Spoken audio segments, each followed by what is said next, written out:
Good morning, good afternoon, good evening, everybody. However you happen to be watching and or listening to this, I want to welcome you to the latest episode of the Gaming Circle podcast. The podcast where this week we are inundated with games. I am excited to talk about it. And we're talking retail this week. And we have an awesome guest to discuss it with. I am, of course, your host, Mr. K. Asante, TK or Asante on all the places we find ourselves. Shout out to all y'all watching on Blue Sky. I see y'all. Shout out to you guys. Shout out to those watching on X, YouTube. If you're on YouTube, please consider hitting that like button. Maybe subscribe if you're new. If you're on X or on Blue Sky, maybe you hit the repost button. Let folks know that we're here. We're getting started. And of course, I am joined this week and every week by my great co-host. I am always privileged to be able to chop it up with this man, the man with the pinky finger in the air. The one who is currently still trying to convince me that Nintendo will release a console without a dock. Mr. Everborn Saga, how you doing this morning, sir? I'm all right. I'm good. I just don't know how they're gonna listen. In regards to the dock, and I'm glad we have Forte here. We're talking retail, baby. Let's go. I don't think that Nintendo will charge $499 for this device, and that is why I think they're going to have to make cuts somewhere.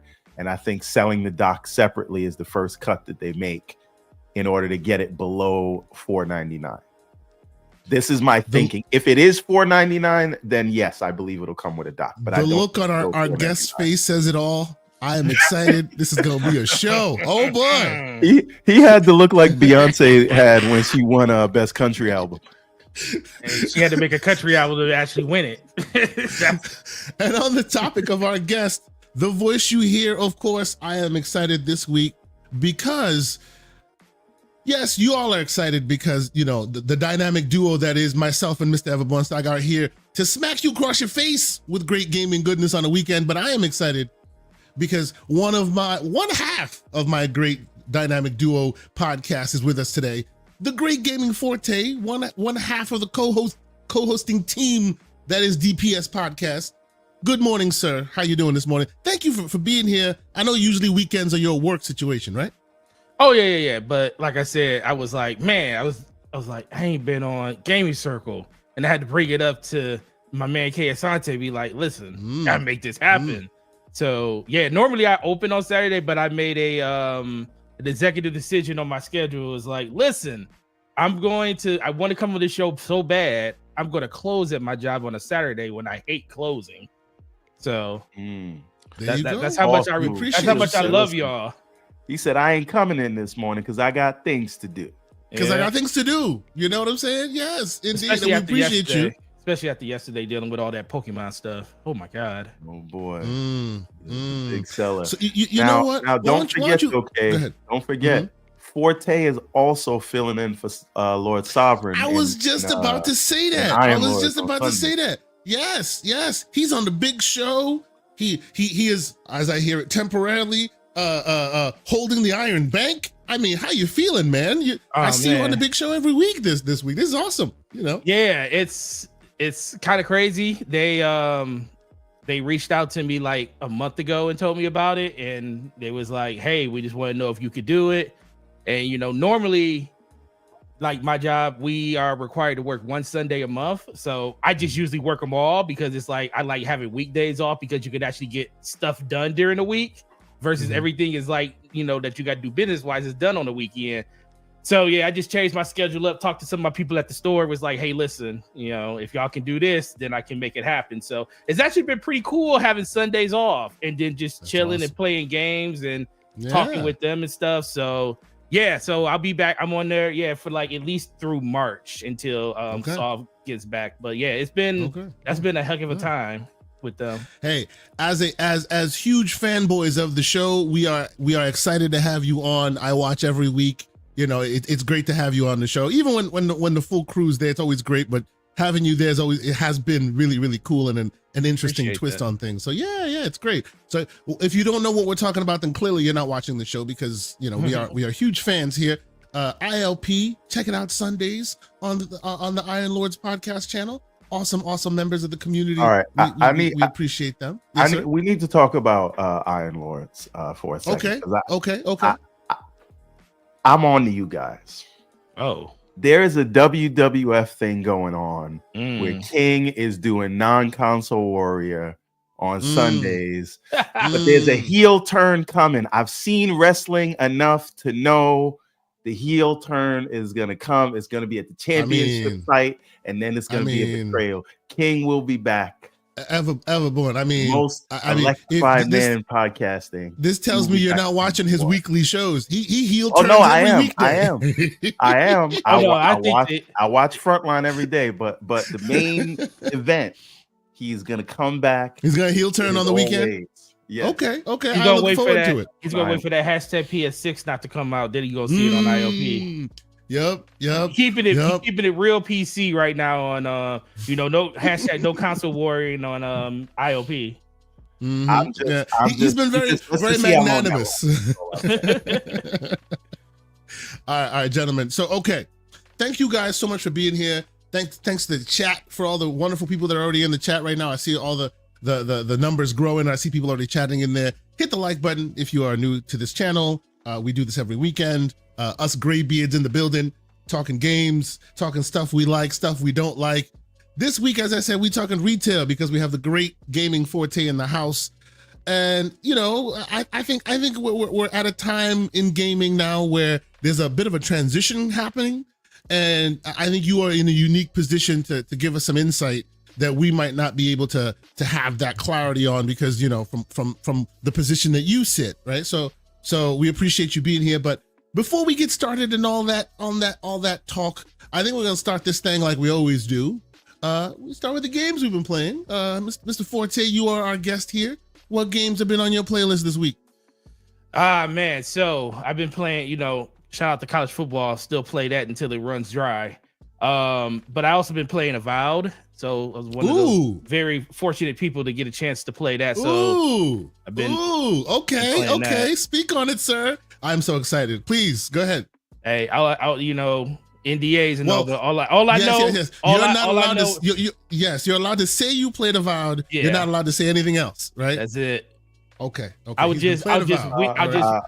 just wink at you and say you were playing Avowed. I can't wait for everybody to get a chance to finally play it. Okay, really quick, I see Doc Dark in the chat. Doc Dark 19. Shout out to Doc Dark. He says Tony the Pony here. I like that name. It rings. It's like sounds like a Sopranos name. Tony the Pony here. Y'all better not mention that PSN network issue. Guess what? You just mentioned it for us. We weren't gonna mention it. And but listen, I got a bone to pick with Doc Dark, right? So I've seen him putting on the PlayStation shirt. I saw what you did. I saw the heel turn, but guess what? A couple months ago, you was a PC game. Well, before you was a PC gamer, you was an Xbox gamer. I mean, let's be real though. Then you're a PC gamer. Now you're a PlayStation gamer. How many months before you switch sides again? No, that was that was a monetary game, bro. You ain't see how many views that video got? You will not slander the great Doc Dark on GCP. No, listen, he is a triple agent, and I'm just telling people to watch out. Look, man, he's a gamer. He plays wherever games are playable. It's all good. I'm just saying. You don't have to put the t-shirt on. I will stand with my man. You can play where you want to play. You don't got to put the t-shirts on. No, that's all I'm saying. Look. Not everybody got to be CEG, okay? Some people don't need the tramp stamp on the back. I'm just saying. All right. Or the t-shirt. Or the t-shirt, indeed. I'm just messing with you. All right, sir. So yes, Forte, you were going to say you've been playing Avowed, but we'll put a pin in that one. That's something we'll get back to. I want to talk about Avowed, but I can talk about Avowed because I have not been playing Avowed. I can say I've been playing South of Midnight, and again, we'll put a pin in that one. We'll get back to it. So. A game you can talk about, Mr. Forte. So a game I can't talk. So this is a funny thing. So my daughter's been taking over my PC, playing Roblox and going fishing and stuff. So I kind of got put off of it the last couple of weeks. So I went over to my beautiful PlayStation and I turned it on, probably for the first time in 3 months because it just hasn't been anything I wanted to play as of right lately. And I was going through my catalog, and I got the list of games at the top, and I was like, you know what? Let me jump into Callisto Protocol. Oh, okay. So I jumped into that, and I instantly reminded myself of why I don't have a PlayStation 5 Pro, because this game looks freaking incredible on this base PS5. And I'm like, why do I need a PS5 Pro? Don't need one. And I played about 7 or 8 hours of it this week. So I've been is that your first playthrough with it? It is my first playthrough. I had it since day one, but it was like I was still going through my Destiny cleanse. So a lot of games got put on the back burner for that still. So I'm getting caught up on that. So I've been playing Callisto Protocol. Because you said Destiny real quick, I must quickly do a cheap plug, and this is Callisto Protocol. But since you said you've been playing Destiny, I must quickly do a cheap plug, because great member of our community, Mr. Neo Mental. Yes. And if you don't know who Neo Mental is, you should know who Neo Mental is. He is the brother of the great Boomstick XL. Yes, he did me one of the best solids that anyone has done me. He wrote an awesome article, and we put it on thegamingcircle.com. And you will love its title. It's called, what's it called? It's called Destiny, a Love Affair. It sure is. Right? And he basically talks through his love affair with the day he saw Destiny to Destiny 2, and his life with it, and what has come of it since then, and how he feels about it now. People need to check it out. It's a beautiful, beautiful article by a great man who's very great writer, very funny. People need to check it out. It's on thegamingcircle.com. It's called Destiny, a Love Affair. I'm sorry, you mentioned Destiny, so it reminded me that I needed a cheap plug. Go ahead, sir. What else have you been playing? No, I'm good with that. I actually jumped back into it. The new episode 2, Heresy came out. What was it? Tuesday or Wednesday came out, and I jumped back into that. So it was like my first time playing again in like 7 months, and I'm like all those other people, like, man, I am so behind. But it was great. And for the non-console gamers in the room, for the PC gamers in the room, didn't Humble Bundle recently like just give you every past Destiny in like one package for like 20 some odd dollars? Sure did. And I was like, right? If I was a person that never played this franchise, it's like the best entry point. You want to catch up? That's it. Like it's like 20 some odd dollars, all of them. Destiny 2, boom, right there. Go ahead, Speaking of Callisto Protocol and PC, I beat this game on the Series X when it first came out. I thought it was super. I don't think the game got a fair shake. I feel like people are a little bit too like tough on it, and I get the combat is very basic, but I actually like what they did with the melee focus. They could have taken it a little bit further, but the story was good. I really liked where it was going. Probably them graphics, man. Them graphics. But oh my goodness. I was like, Jesus. Because I liked it so much, you can get this thing right now. You can go to CD Keys, get it for like $5. Really? On Steam. Might have to buy this for $5? That's insane for this thing. I got this and I think Blasphemous 2 for a total of $10. Blasphemous. Let's go. That's amazing. Let's go. But outside of that, it's just been mostly like, going through Rebirth on PC. And then still doing my 5 to 5 hour drive through Metaphor a week, because I refuse to like deep dive and kill myself in that game, pause. At that pace, game. you gonna be busy for like 50 years. It'd be a while. Well, I'm about 42 hours in or something, so I'm a good decent in, but it's just like no, it's that game is huge. So still grinding through that, and then getting ready for what is it, Indiana Jones for PlayStation in 2 weeks. I already got it on Xbox and went through it, but I want to do it through PlayStation too, because with DPS we're doing we're rebranding it to DPS Gaming. And we're going to start doing uploaded content, so when Indiana Jones comes out on PlayStation on there, I want to do like a comparison on that channel. Nice. Oh yeah, awesome. That's great. New Digital Foundry. No, we ain't going that far, because then we'll become one of the most hated and loved people in the community. And I guess for clicks, that's probably the best place to be. Hey man, that's right. heavy's the head and all that. Absolutely. Yeah, but that's right. pretty much what I've been doing. Oh well, and I would say Donkey Kong Country Returns. I went do that again on my Switch. So nice, very cool, very cool. Okay, very nice, Mr. Gaming Forte with a nice, well-rounded list. I appreciate that. How about you, Mr. Everborn Saga? What has been on your playlist this week? I am 21 hours into Blasphemous Part 1. Okay. And I found something out today. Mm-hmm. So you know how I told you like the true Play Anywhere is Steam? Mm-hmm. Not always, because since Blasphemous is a 2019 game, it doesn't support the cloud saves. So I tried to go and play on the Bazite machine in the living room with the controller, and it didn't. And they wanted me to start a new game, so I got to play the whole thing on the handheld. Oh, now had you spoken to me, your brother, I would have told you how to get around it. But okay. Well, hold on a minute. Now, see, I knew I could have done that, but I don't want to have to manually copy the save file every time. Is it a one-time thing and it just works? So there's a one-time thing. Well, okay, you're on Bazite, right? Well, on one of the machines, the other one is the Ally X, which is running Windows, and then the other machine is 49. There is a way of making it work. Does the Bazite machine run EmuDeck, for example? It could, but I don't have it on there. If the Bazite machine ran EmuDeck also has this sync save thing with OneDrive. That would have gotten around it. So then you set it up once, and then it'll always synchronize between all the devices over and over and over again.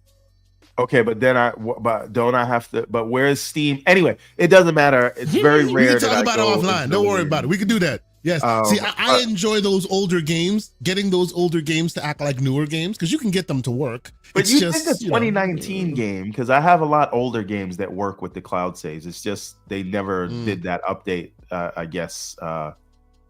Dark is asking a question. What machine are you using for your Bazite box? For the Bazite box, I have a B-Link SCR7. I don't get that one anymore because the B-Link SCR8 is a lot cheaper now, and that has the kind of metal. I mean, they're both metal, but it just has better build quality and it's easier to get to the memory if you want to replace the memory. What I don't recommend right now is the SCR9 because it just came out and it's still like $1,000.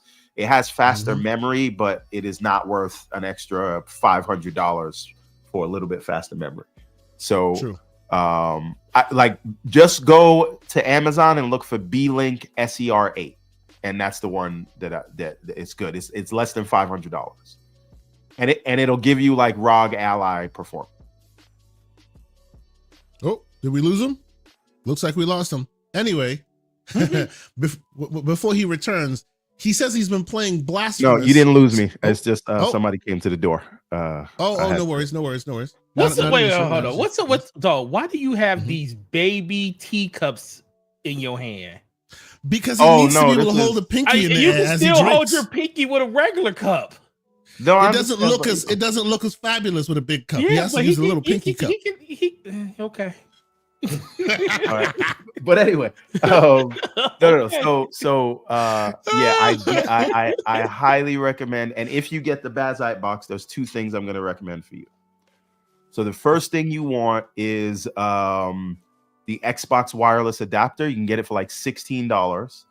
This will wake the device when you press the Xbox button on your controller. I mean, knowing you probably get a PlayStation controller and try to connect it, but I can't help you there. But yes, that little USB thing that Asante just put up, that'll wake the device. And there's another device called the HDMI CEC adapter. This is completely optional. I get it. It's $40. This will wake the TV whenever the box turns on. So what that means is you press your Xbox button on your controller, that will wake the mini PC, right? And then the mini PC will wake the TV and switch the HDMI to it. You don't have to do anything. There's nothing you got to install. It's plug and play.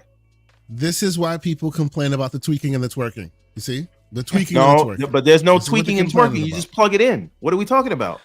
You literally plug it in. You don't install anything. You don't run any script. They don't know what acronym CEC means. What does CEC no, they don't mean? Why do I need just it? Get this device and it will wait. I am playing the consumer advocate right now. That's what I'm doing. I hear you, but it doesn't work because everyone plugs USB things into their PlayStations and Xbox, so everyone understands this. True. I'm just saying, I agree.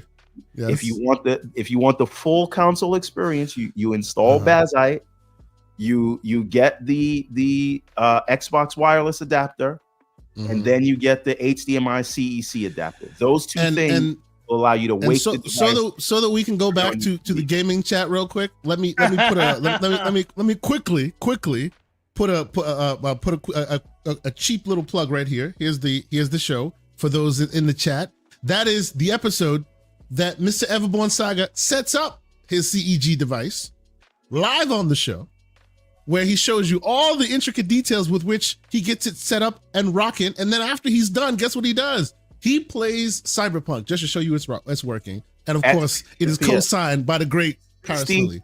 Espis.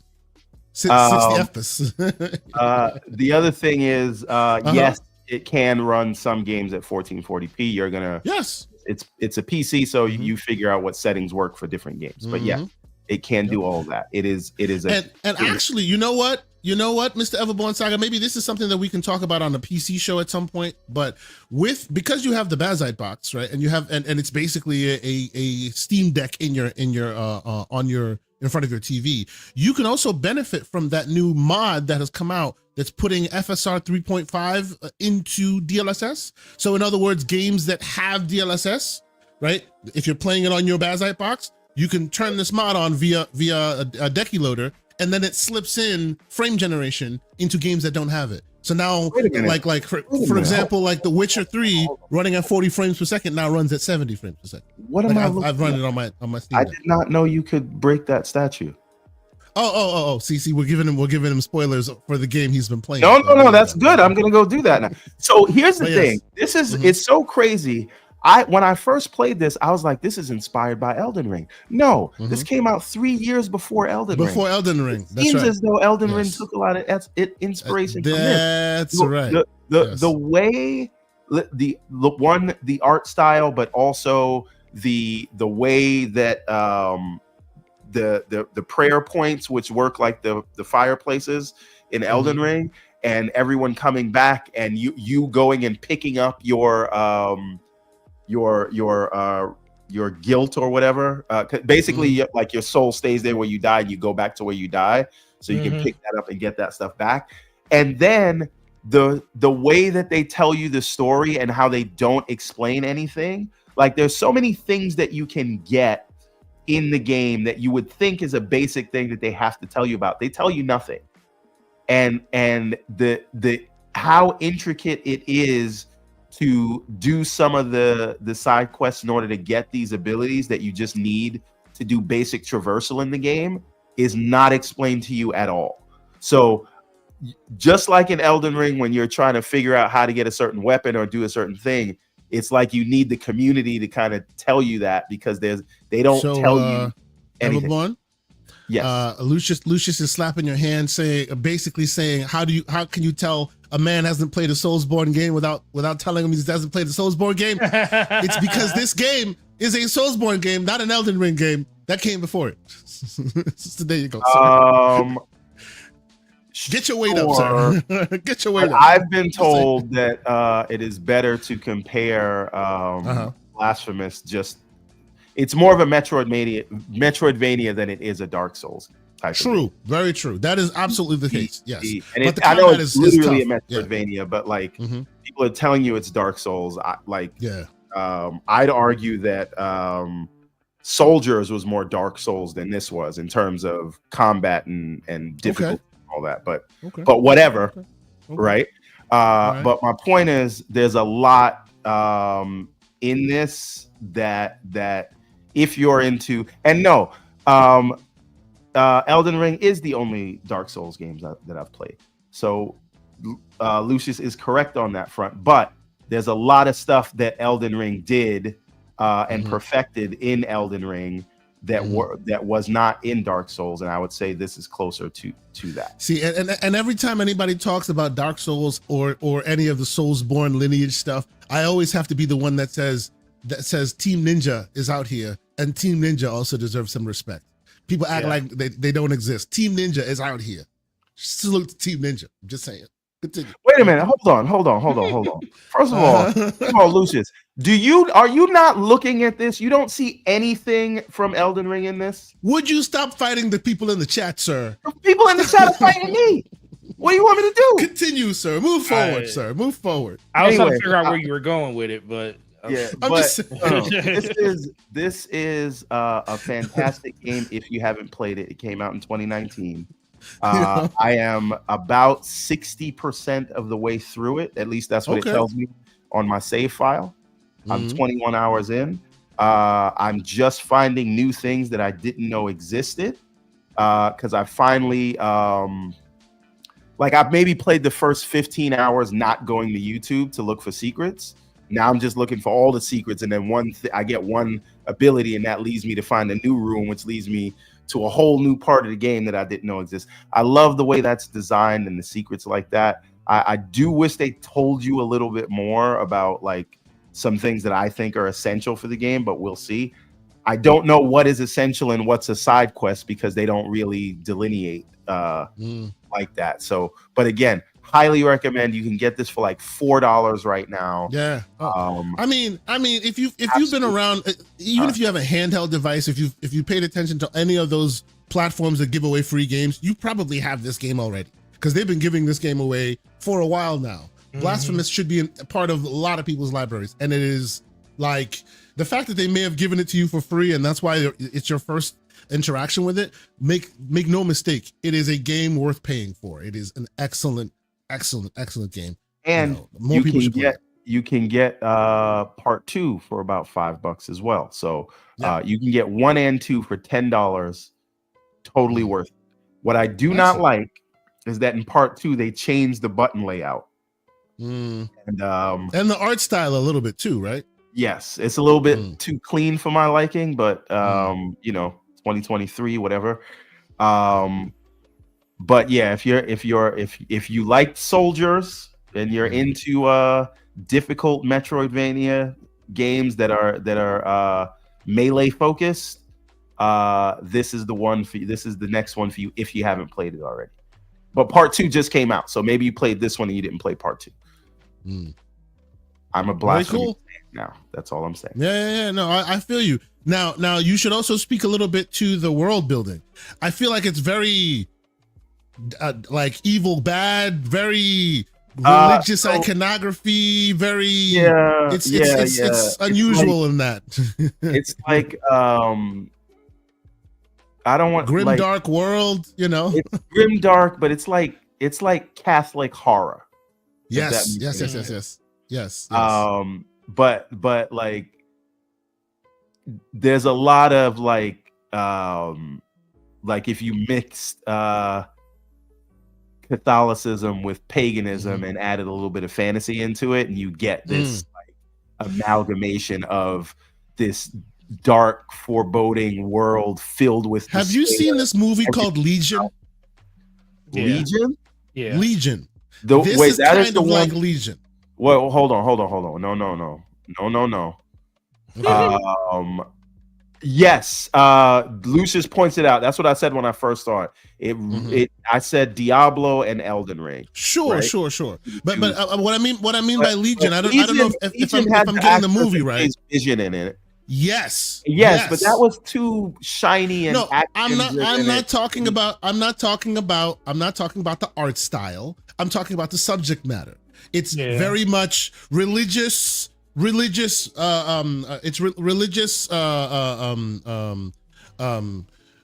motivations that use a lot of violent outcomes. Like this whole thing is very much grim dark fantasy world where you're using like the Bible as a backdrop to a lot of like crazy grim dark evil horror stuff, which is kind of the same thing as Legion, kind of. Right. Obviously, it's reflected differently in a pixel art style here, but it's kind of same kind of thing. If you don't like Legion, you probably won't like this. because Yeah, it perverts those religious iconographies to certain ends. That's not true, because I didn't like Legion because they tried to make it more of an action movie than a. Okay, sure. I get that. And this is not the same kind of action movie as that was. I do agree with you on that. This is more dark and dour than that. I understand what you're saying. Sure. Anyway, but I do remember this part, and I died many times here. But this is where what do you? You're gonna go. There you go, Constantine. Shout out to the man Erotimus. Also, Constantine vibes. Kind of idea. Although I would have liked a Constantine game. I loved Constantine, the movie. I loved that movie. Yeah. It's like everyone here is in pain, right? Yes. Apparently there was some original sin that everyone feels like they have to pay this thing atone here. For. Yep. Yeah. Yep. Anyway, so it's an old game. You've probably not played it, or maybe you have because it's very popular. They did get a chance to make a part 2. I don't know if they're doing a part 3. Part 2 just came out, so I hope you play part 3, part 2 more, and you can tell us about that as well. Well, we'll get into it later because I don't want to do this whole thing. But I did try part 2 because I just bought it just to see what the differences were. Like, I don't know any of the story, so I wasn't spoiling it for myself. But they changed the button layout, and they're using like fully hand drawn animations as opposed to the pixel art cut scenes that they were using. And I just feel like it's a little bit too clean. This feels more authentic. It feels there's just something about this art style that just feels like I'm watching a piece of art. Like it's a painting or something like that. I don't know what it is, but the other one just feels like it's a video game. Yes, it's a video game, but like this one feels this one felt like art. That one feels like a game-ass game. Yes, which is fine, which right? isn't bad. It's just love Soldiers, that. and that's a game-ass game, but I get that. Yeah. It just has a different vibe to it when you see some of the artwork and the statues that are in the background and all that. But yes, this is my favorite game right now. I'm trying to finish it before Avowed comes out because I'm gonna do Avowed before I jump into part 2. But I at least want to finish this one this week, hopefully. So okay. Now let's see. Any other games you want to talk about, sir? Final Fantasy VII Remake. I just want to talk about how I hate Eris, and I cannot wait. Hold on. Before we do that, let's pump our brakes. Let's palate cleanse. Let's palate cleanse. Holy crap. Let's palate cleanse and let's catch up on a couple super chats. And then we can get into that. You're talking remake, right? We'll talk about remake in a minute. All right. So first and foremost, she was cool. She was cool in the original. 14's ready to fight. Let's go. 14's ready to fight. This is gonna be great. Okay, so MJ Dark, $2 super chat. He says, "Remember Switch and Switch 2, best place to play." Okay, yeah, sure. Whatever you say. Yes. It's one of the best places to play. That's about it. That's it. Yes. The record players also have a very warm sound, but people use MP3s today. It is what it is. MJ Dark follows that up with a $5 super chat and says, "Let's not forget Everborn is a console warring by day, CEG in the afternoon, and Gabe Stan by night. He flip-flops more than LeBron. Gojima K the best." How many rings LeBron got? Okay. Not as many as Jordan. Oh, okay. Hey now. All right. I like Kobe. I like that. I hear you. And then Face 23 BKNY, $2 super more chat. than Steph Curry. He says, Team Ninja, original creators of the Soulborn games. I don't know about that. There's an argument to be made that there's some different type of game because Soul games are a little bit more slow and methodical. Team Ninja makes difficult games, action games, fast-paced action games. Yeah. It's a different thing. I think Team Ninja almost deserves their own genre. But there haven't been as many clones as the Ninja Gaidens and the Wolongs. Hey, you can play them all right now inside the Game Pass. Talk about it. So, Mr. Everborn Saga, you wanted to slander Final Fantasy Remake. You slandered Final Fantasy Remake last time you were on the show. Last time we spoke about it. Yes, and I think you feel the need to slander it again. Yes. Go ahead, sir. Absolutely. So start with the slander. Right? Final Fantasy VII Remake starts off so strong. It is like, oh my God, I'm playing Advent Children. It is like everything's like fast. This is being played on a Steam Deck because these textures are on like 0. Well, so you must understand. You must understand also. I also choose small, lighter representations of footage because once I choose the big, beautiful ones, people complain that all it is a slideshow. No, I understand. I'm just saying, like, the game looks a lot better than it shows. Yeah, anyway, absolutely, yeah. But my point is, so the game's going, the pacing is great, like high octane. It's like everything is great. I'm loving it, right? And then you finally meet up with Eris, and she has you picking flowers, slowing the game down. You can't even run. I gotta go meet her parents. I gotta go help some like kids for some reason, and I just can't go back to what I'm trying to do. We are terrorists who are on the run, and I'm picking up flowers, right? And then she's just like frolicking around in Babylon, telling you, don't worry about it. Let's just go around and let's go this way. Did you play the original game? Hold on a minute. No. First of all, if you go slander her, at least say her name right. He's not Eris, it's Eris. Eris, whatever her name is. Eris. Slowing the game down, right? And then I finally get out of her boring ass district. Oh my God. And then I get caught up in Wall Market, where I got to go get a hand job because now Tifa. Hey now, whoa. PG-13, sir. Job. It is a hand job. That's what you get. If you played the game, you would know. Right? So all of these things. Whoa, sir. Whoa. From what is the main thing going on. And we're not going to talk about what Cloud had to do to get her out of there. To get her out of there. That's a whole different thing. I am just saying, like, this is, I can't take it. The pacing is all wrong in this game. And that is how I actually ended up jumping over to Blasphemous, because I was like, when is this game going to restart again?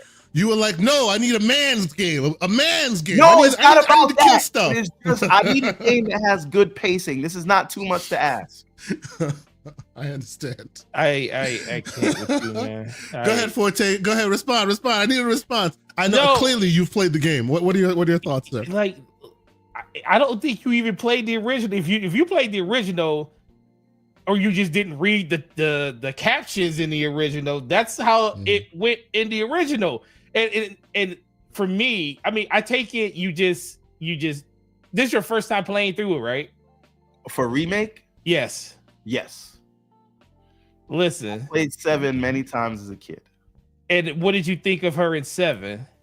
So, okay, this is, you would agree that the remake and rebirth, which I'm not up to rebirth yet, but this is drawn out. Some of these things are happening differently and taking longer. Yes, so taking longer. Things are completely different this stuff. So they're dragging this stuff out. Yes, because they had to fill 3 games for some reason. Unnecessary. So I'm just like, I can't wait for her to die so we can get back to business.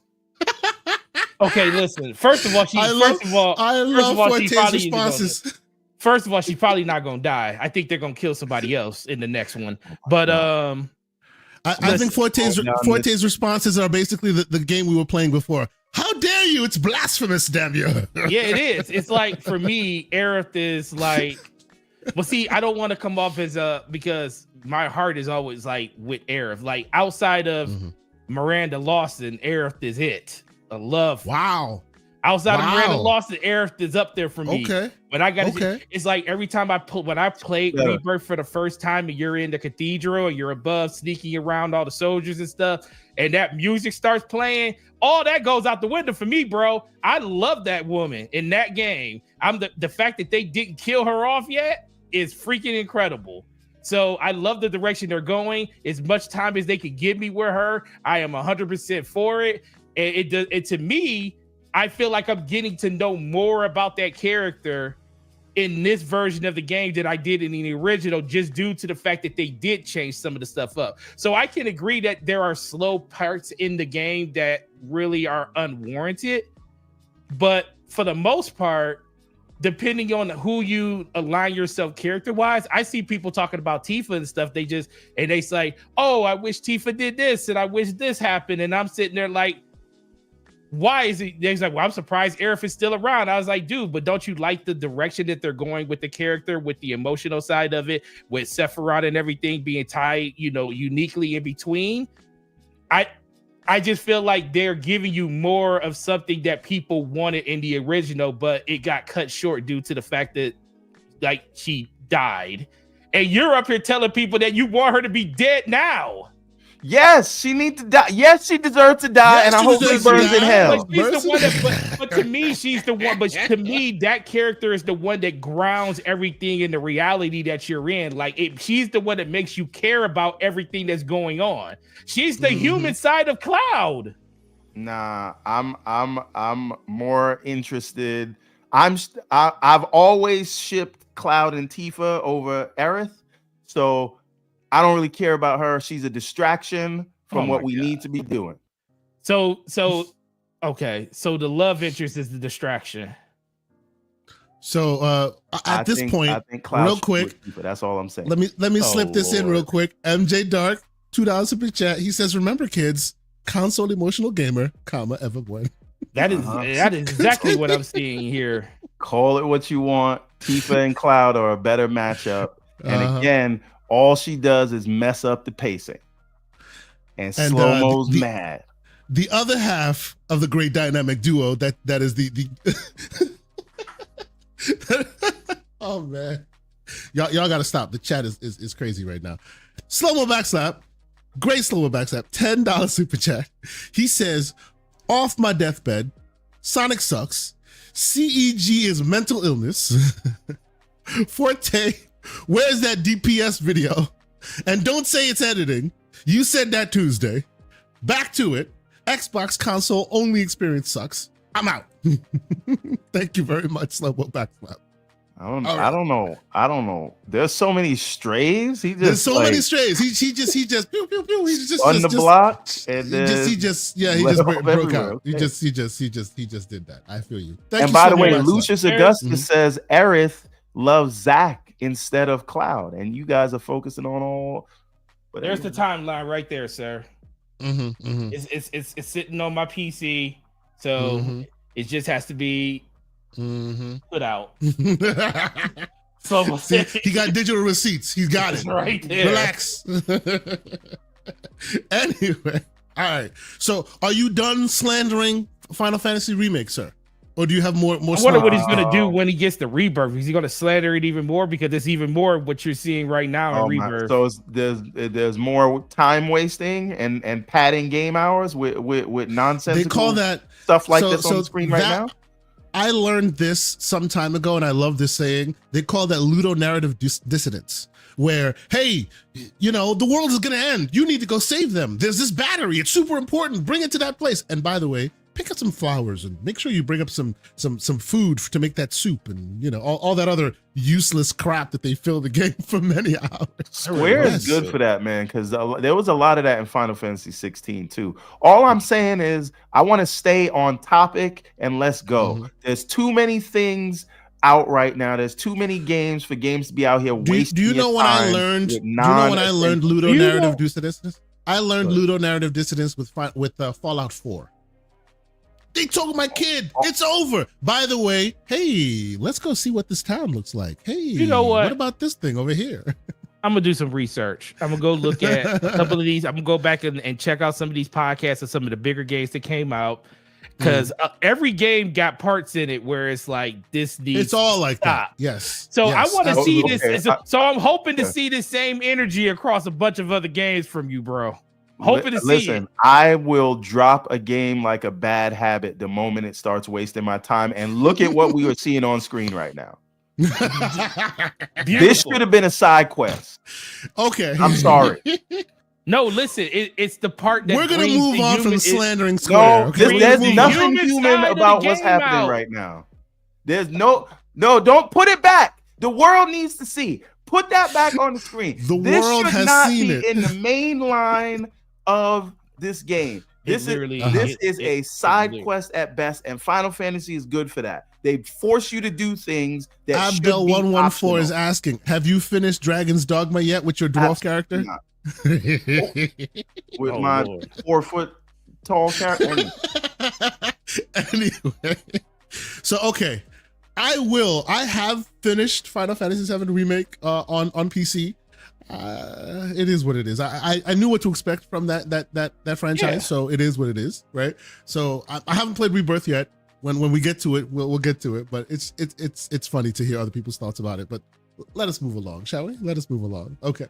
So, is that the last game you want to talk about, or do you have anything else? You wish to Yes, discuss? it's the last one. I'm ranting about a 2020 game. Everybody moved on. I didn't hear any of you complain about this in 2020. So somebody Yes, needed sir. to say it He's because you right, guys there Yes, really sir. wasn't nothing because it you wasn't were nothing to complain about in 2020. you were so excited that they brought back your favorite game that you just forgave all of this other stuff. Okay. I'm not okay. forgiving it. Anyway. we Okay, can move on. sir, I need you to calm down. I I need you to calm down. I Sir. need you to go find a Snickers bar somewhere. That's right, exactly. You want to complain and be judgmental about everything else until it comes to your favorite game. So I'm here to balance the scales. Next thing you're gonna do is tell me that the parts of BioShock Infinite where you were having emotional connections with characters was overblown and didn't need to be in the game. I don't even think he's played BioShock Infinite. I've Have never you? played that game, so I couldn't See, say. I knew it. I knew it. He's never played BioShock Infinite. He's never played Grand Theft Auto 5. Like any of the required reading and gaming, this man has not paid attention. Jesus Christ. You know why? You know why that is? Because right now, when you have all these games that are out right now, you know what I'm playing? Blasphemous. I've always been like this. I'm gonna play the 4-year-old. The point is, guess what's gonna BioShock happen? is even older at this point. Oh, right.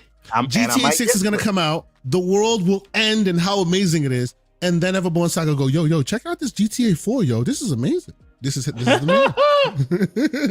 This is the best DLC that came out. You ever see Ballad of Gay Tony? Have you heard this Ballad of Gay Tony? Oh my God! Yeah, that's gonna be my man. Hey, listen, all of you guys are gonna be running and playing GTA 6 on console. I'm waiting until it comes to PC. I can wait. MJ Dark, $2 super chat. He says, yet Everborn plays all useless Sonic content. This is true. This is true. I go against the grain, man. You guys are trendy gamers. I'm a connoisseur. Oh man. Okay. On that topic, let me talk about the game I've been playing. G said Sephiroth is the true love interest for Cloud, but y'all not ready for that. Yeah. Well, I won't disagree. You're having dreams and nightmares about the man. I mean, definitely. And they have these pregnant pauses when they look at each other. It's like, Sephiroth perm is a little too straight, and Cloud's eye fit into that dress a little bit too well. This is all I'm saying. Gentlemen, we are moving forward. Yes, we are. All right. Let's move forward. Right. Anyway, the game I've been playing, and I've been playing a bunch of different games. As I said, I have been playing, and I can say that I've been playing, and I can't talk to you about anything else besides the fact that I've been playing it, which is South of Midnight. I have been playing South of Midnight. I appreciate Compulsion Games for allowing me to play South of Midnight. So you guys will hear more about South of Midnight from me when the embargo lifts on that. But another game that I've been playing this a little off and on for a couple of weeks now. Sephiroth are having a different kind of sword fight. We got to move on, man. I said this a few minutes ago, sir. You're still in the waters, man. Yeah, you started this. Film in the water. he had to go off cam to go fix himself. Anyway, all right. So the game that I've been playing, it came out in early access, I think a couple weeks ago. Arc Games provided me a code, so salute to Arc Games for doing that. And the game that I'm talking about is the follow-up to one of the, for me, one of my favorite games in gaming ever. Like everyone has their game that they love. I love Halo. I have like, Mount Rushmore of games. But this game, when I first came across it, it was so influential to me that it actually like got me to install a game engine and start playing around and build stuff myself. Because the original version was built in a game engine called Game Maker Studio. Yep. And it was just so impressive to me that they built the game in Game Maker Studio, and the person who built it, the people who built it, had no coding experience at all when they built it. So I was like completely like lost with this game. It was anything and everything I could play for a long time. You know me, one of my favorite games is Fez. I'm that guy. I love those indie, interesting games. So Hyper Light Breaker, the follow-up, was definitely right up my alley. And because Hyper Light Drifter was such a formidable game in my gaming experience. So Hyper Light Breaker is now out in early access. It is basically the best way I can describe it. I wouldn't call it a sequel. It's like a 3D-ification of the original idea, or so it seems, because the original game was 2D. Oh, we lost a brother, Mr. Forte. I'm sure he'll jump back on. He probably hit the wrong button. The original one was a 2D game, right? A pixel art game, and it was obviously no 3 dimensions at all, but it really did something interesting and special with the space and mystery. You didn't know, like, there was no talking at all, but you could really you through the environmental storytelling, you could really understand everything you needed to understand. This game seems to have taken that original idea and given it a full 3D world, right? It's almost like they've taken the original idea of Hyper Light Drifter and put it into a 3D space, right? And in its early access period, from what I can tell, it still needs some work, right? It's still growing because it's a real early access period. This is not your Hades early access period where the game is basically almost half baked already, fully baked already, and they're just calling it early access for the next 2 years. No, this is building as they go along. But as a person who loved the original one, I really love what I'm seeing as they put this thing together. As time goes on, the optimization and the performance is getting better. I was playing this on the handheld for some time, and it wasn't really great in the beginning as far as optimization and performance is concerned. But over time, it is getting better, and the content is also getting better as well. Initially, it was great, the original ideas there, but once you got over those ideas, once you traverse that divide, all of a sudden you were lacking for content a little bit, and it looks like they're building more and more into it. If you know the original one, like, I am looking forward to the ultimate completion of this project, because it will look, seemingly from what I can tell, it will look and play exactly like Hyper Light Drifter, but in 3D. And I think that will be like the greatest culmination. Right now, it's still getting there. It's getting there, right?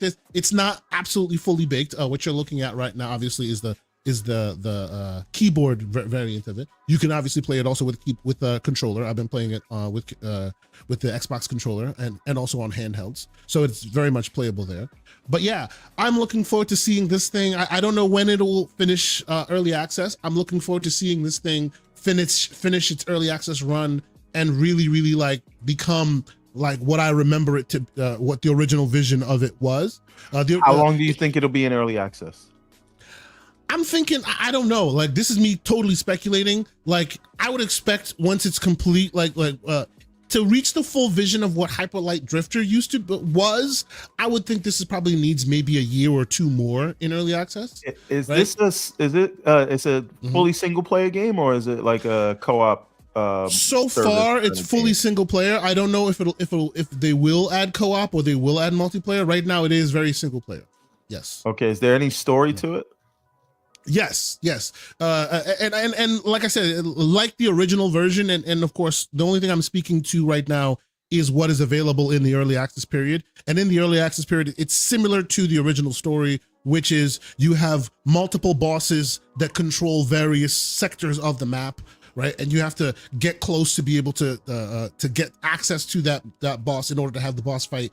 There are puzzles to traverse. There are bad guys littered all over the land. Says there is co-op. You said there is co-op. Other people's sessions. All right. How much is the early access? I'll support this game. I'm probably not going to play it, but I'll support it and then play it when they get to 1.0. Yeah, that's what I'm doing with. I think you should play it.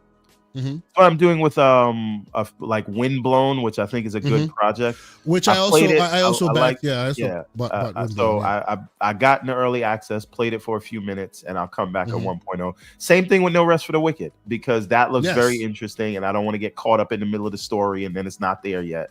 So I will come back to that, but they got my money already. I don't know why. Path of Exile, I did the early access thing. I have no interest in playing that one, but I got caught by the FOMO. It happens. But now what I am gonna go back to, because I'm is Vessel of Hatred for Diablo.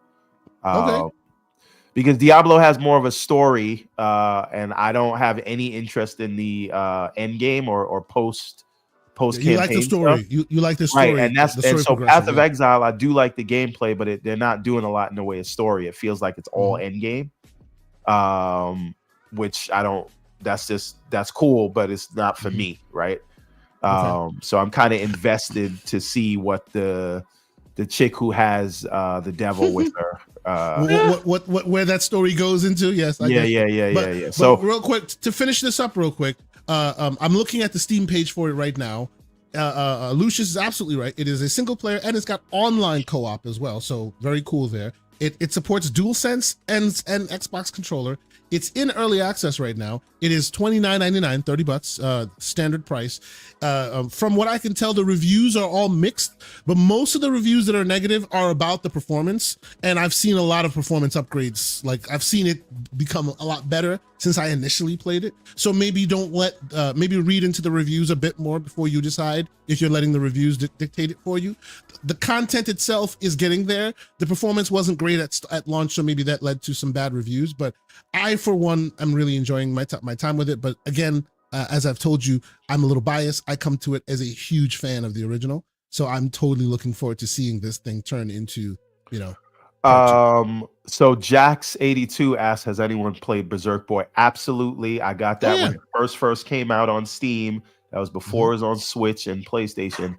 Highly recommended. It is what Mega Man would have evolved to in the 2D space if Capcom would have kept making 2D Mega Mans.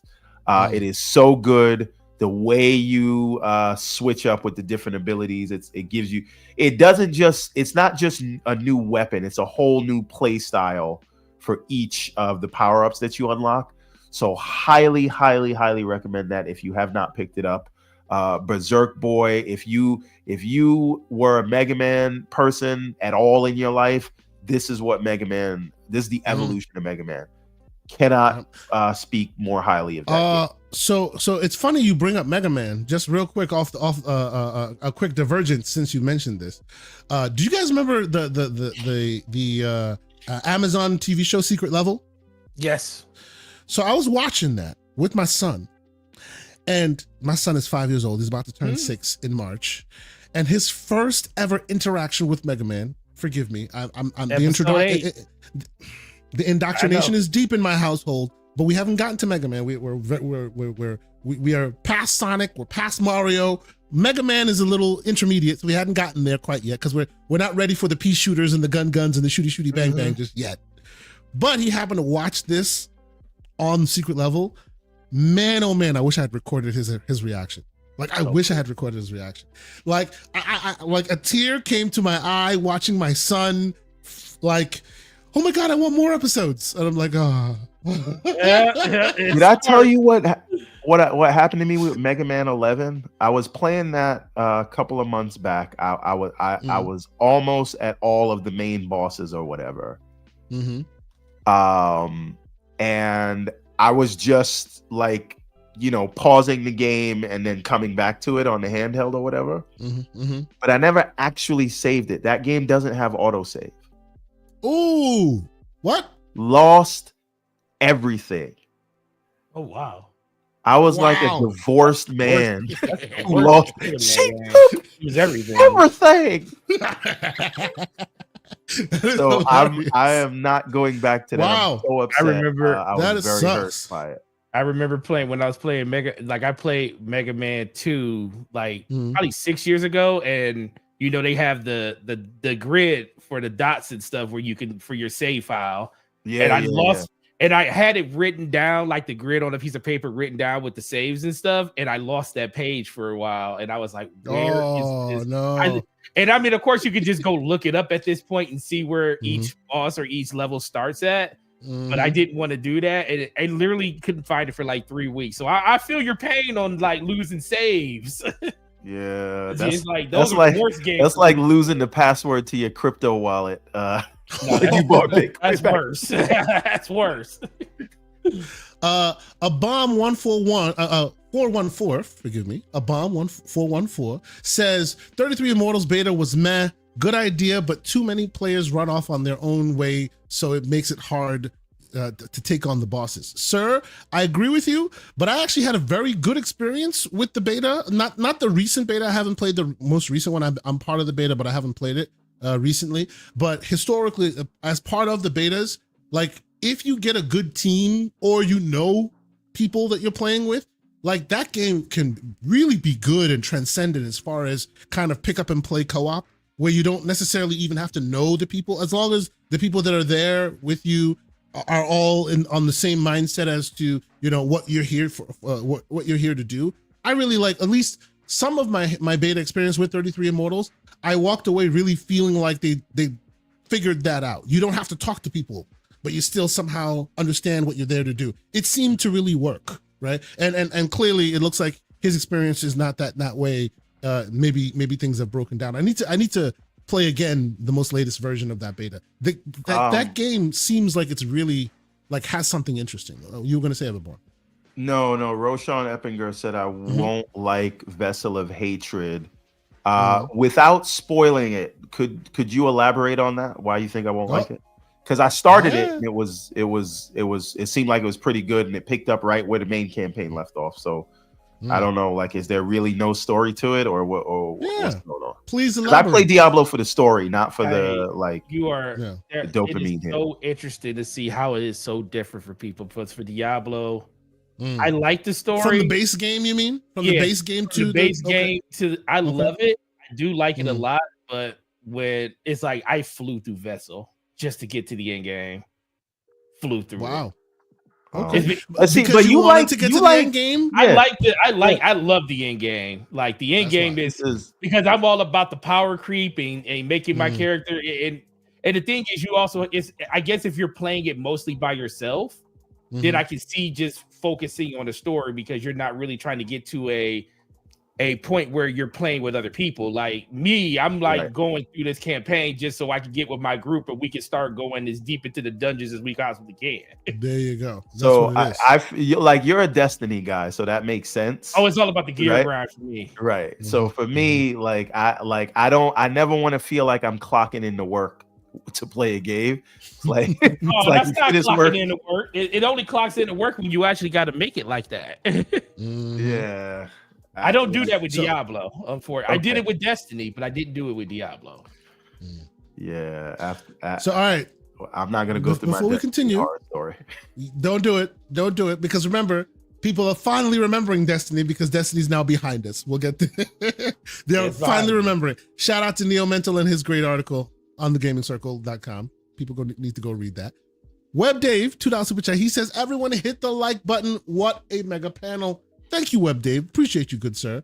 Great member of our community. I hope more people are watching Web Dave's show, the weekend show, Sunday evening. It's required viewing. If you're not checking it out, click on the man's name, hit the subscribe button and watch his show.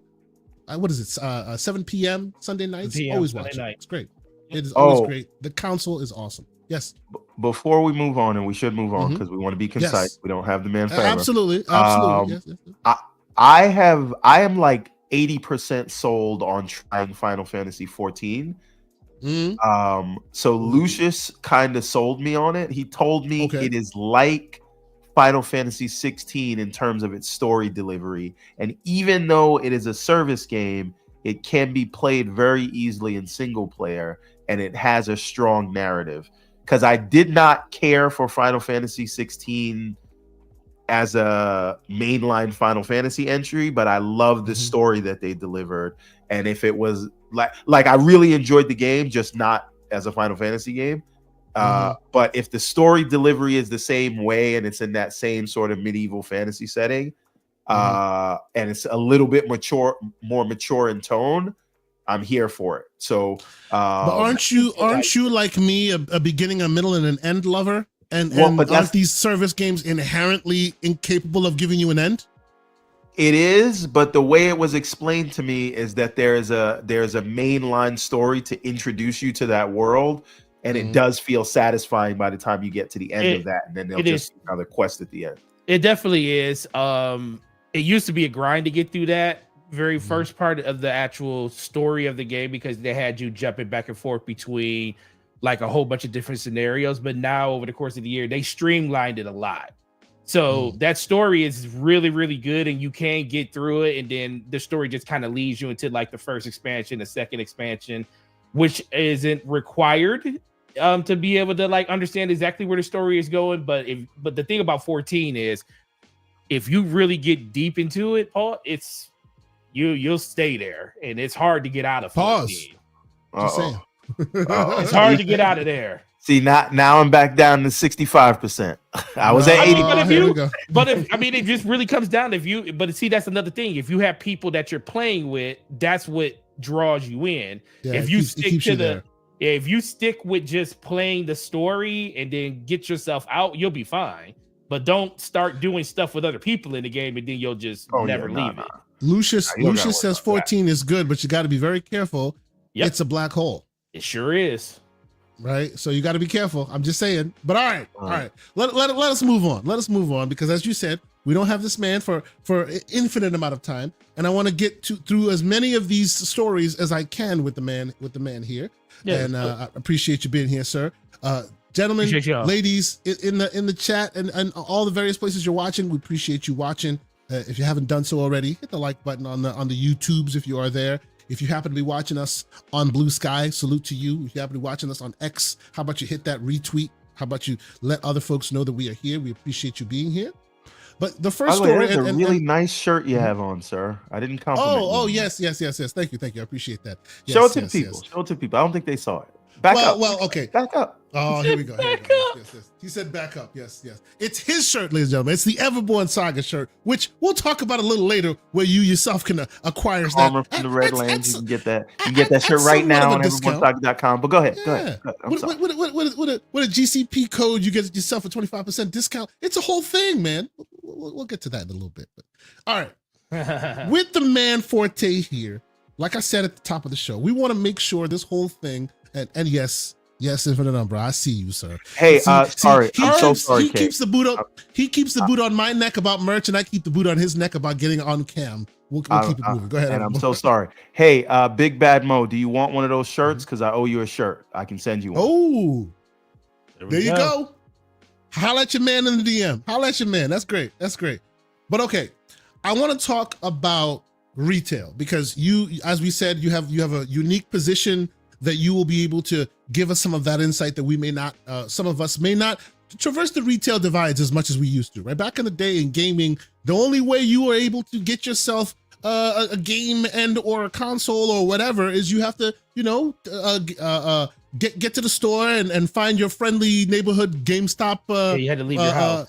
That's right. And these days, some people can just kind of be all about gaming without necessarily even talking to a single human or going to a single store or anything like that. So the retail experience has been completely divorced from gamers, right? Some people still use it as their mainstay, right? But others have just don't walk into a store anymore, right? Now, I bring all this up because it's Phil Spencer. We know him, Phil Spencer. He's been out there doing the stories. He's been out there. Yes, he has. He's been out there doing the interviews and having very interesting conversations. And in so doing, he's been talking about having the one of the latest headline grabbing lines that he did. I think it was either from the Gamertag radio interview, or it was from Destin's interview with him. Shout out to those groups for doing so. He was talking about having their hardware stand on their own, right? And Digital Foundry actually picked that story up and we're discussing it, and that's what gave me the idea to want to discuss this with you. So shout out to Digital Foundry. I'll put this up here and you guys should check out the full story if you haven't done so already. But basically the idea is, for a long time up until now, the reason you buy hardware is you buy it for the content, right? Mm-hmm. You buy it for whatever content you want. Hey, this has this has that, right? But for a long time now, we'll take TVs as an example. You don't walk into Best Buy and buy the Samsung TV versus the LG TV because Samsung has, I don't know, a movie you would watch that the LG one doesn't have, right? They stand on their own. At least that's what the concept that Phil was trying to convey. At least that's what it understood, how I understood it, right? He wants the hardware to be unique and powerful and beneficial enough to the point where even though the content that's viewable on it can be viewed elsewhere, you'll choose it over some other hardware where the same content can be viewed. As a person who, you are deep in retail, you are also deep in gaming, right? For historically, that has not been the paradigm with the business model, which has moved consoles. What do you think of this concept? What do you think of this idea? Is that even something that we can even think that there's a world where consoles can be that? Individual devices that people buy because it does something cool rather than exclusive delivery devices? So right now, because so the conversation, who he's speaking to now, we always got to remember this conversation is always about the future. It just happens to be something that's being talked about now. And the people he's talking to now, us, we're the ones that's been playing games since 1985 or earlier. And it really just keeps coming back to the scenario of the reason we bought the consoles we bought was because of exclusive content and everything like that. The reason I bought an NES was because of Mario, Duck Hunt, having a blaster, playing games like that, or playing Mega Man or something back in the day. Reason I bought a Genesis was for Sonic and everything like that back in the day, or any other game. But it just really comes down to the simple fact that, like, the reason perfect example, my story with Halo was a PC game initially. I went out and bought a Voodoo graphics card because I thought Halo was coming to PC. Well, it was coming to PC. And then in the 11th hour, Xbox came through and bought it up. And then it ended up being an Xbox exclusive. So wasn't it going to come to Mac first? I thought it was coming to Mac first. It showed off in Mac World first. It was showed off in Mac World first. I remember that. And then they were going to they announced that it was going to be on PC everywhere. Everywhere. And then it ended up the whole story of Halo. And then it ended up being exclusive to Xbox. So as soon as that happened, I already had bought the graphics card for my PC. I'm up here, I'm playing games and stuff like that. I was really into RTSs back then. But then that happened, and I was like, yep, got to buy an Xbox. And the reason I bought an Xbox is for Halo. So we were born and grown up on the fact that exclusive content is the reason you get into those ecosystems and stuff. I think he's mostly talking about our kids. Where do our kids mostly play? They don't care, because the thing is, most of the stuff they play is everywhere. So it's about what that individual device does to captivate them, to make them want to stay where they are. Why do kids play Fortnite on their iPad? It makes no sense to me, because it's like no real controller for them, but kids do it all the time. So why do they do it? Is it because of the portability of it? It's the fact that it is Sonata, and they could just take it anywhere. You always have an internet access because you have Wi-Fi attached to it, depending on if you have a carrier version or anything. So those are reasons I think he's really speaking to. I just think it's this really big divide between, the big three. Nobody expected Xbox to really go in that direction, like as fast as they went into it. Like, we all know Xbox to be somebody that really does go, they lead first when it comes to like a lot of industry standards and stuff. We already know about hard drives and Ethernet ports put on the back of Xboxes and stuff like that. And we know about 2013, where they wanted to like make TV and console gaming synonymous with each other. And look where we are now. It just wasn't the right time at that point. Right now is not the right time that they're talking about for all of this stuff to happen about making devices synonymous to basically work on their own. But where are we going to be in like the next 5 to 10 years? It's not going to really matter about the console that's underneath your TV, because I think everything's going to be almost playable everywhere at a certain point. So Right now, it just doesn't work because people just don't see it that way, or at least the people that matter the most don't see it that way. Because like I'm buying games for my kids, they're not buying the games themselves. Yeah. So that's kind of the divide, because we're the ones taking back by versus everybody else. Okay. So what you're saying is the people with the wallets don't think the way that Phil is speaking to them. But the people who will end up playing those games do think that way. They're just not in a position of power right now. So why are you talking to them? Why are you talking to them? Yeah, and that's the biggest thing. Let me ask you a question. Go ahead, everyone. Right? Yeah. Those people who are sort of cash rich but time poor, right? That would be us. That would be us. Right? And then you have time rich but cash poor kids. Those are the ones who don't care where they play because they're not buying these things, right? But when they become the ones in the driver's seat and they are buying these things, do they make those sort of value add decisions to say, well, this is my money now, so I'm going to buy the one that will net me the most access to something? It really depends on where we are in gaming. What's going to be the fad then? Like, think about, Xbox 360 era. Xbox was the shooter box. PlayStation was JRPGs. Is that the same thing now? Like, when we think about where gaming is now, is Xbox still considered the shooter box? No, you can pretty much play. JRPGs are on both systems now. Shooters are on both systems now. Xbox probably has more, but it's not considered that anymore. We're in a live service area now. So what is live service going to look like in 10 years? Is it going to finally blow over like a lot of people hope it does? So we can like get on back to like regular gaming, get people start buying games and enjoying games and having singular experiences where there's a middle, beginning, and end, like Everborn likes, or like most of us like? Or are we going to go God intended? Well, listen, and that's the thing though. That's how God intended it for our generation. God has a completely different plan for the people that's coming up in the future. That's a whole different player base right there. And Forte, I think what you're talking to right there, and he and I and Everborn and I have talked about this before. That right there, that piece of the puzzle right there is us refusing to recognize that we are no longer the main market. We're no longer the target audience. They're looking past us to our kids, right? And we don't like that. Right? We don't like the fact that they're talking past us, because who cares about what they want? It's about us. We're the ones here buying. We're the ones with the wallets, right? But these businesses they recognize that these businesses will transcend us.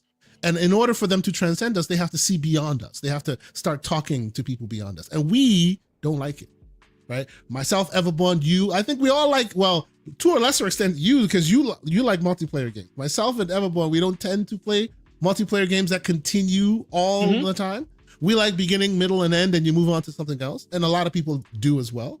But that's not the world we live in this world anymore, right? So I think a lot of the times when we think about these things, we think about them like, what is the health of a platform without exclusives, right? Because again, as you said, it doesn't make sense to us. It's hard to unlearn 40 years of thinking. Yes. Right. Yes. This is the way it's worked. And another thing that I think it's difficult for us to do is say this may work for one organization and it may be a different situation for another organization. Yep. It may work wonders for May. This is May. Big May. It may work wonders for Xbox, and it may not work as well for a Nintendo. Another company who tries it. Because they're different companies with different KPIs, different whatever. That's boilerplate stuff.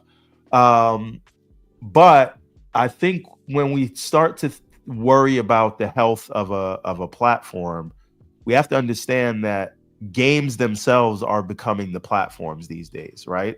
Like Fortnite is a platform. Fortnite has games within it. Fortnite has its own economy within it. It has its own currency, right? And it makes more money than some small countries, right? That's true. So Warzone is a platform, Roblox is a platform, Minecraft is a platform in and of itself, and a lot of these things have more monthly active users than your Xbox or PlayStation, right? So, And Everborn, so, I think Dorian Gray is superseding both you and Slow-Mo as the slanderous one in our chat. I love it, man. I love it.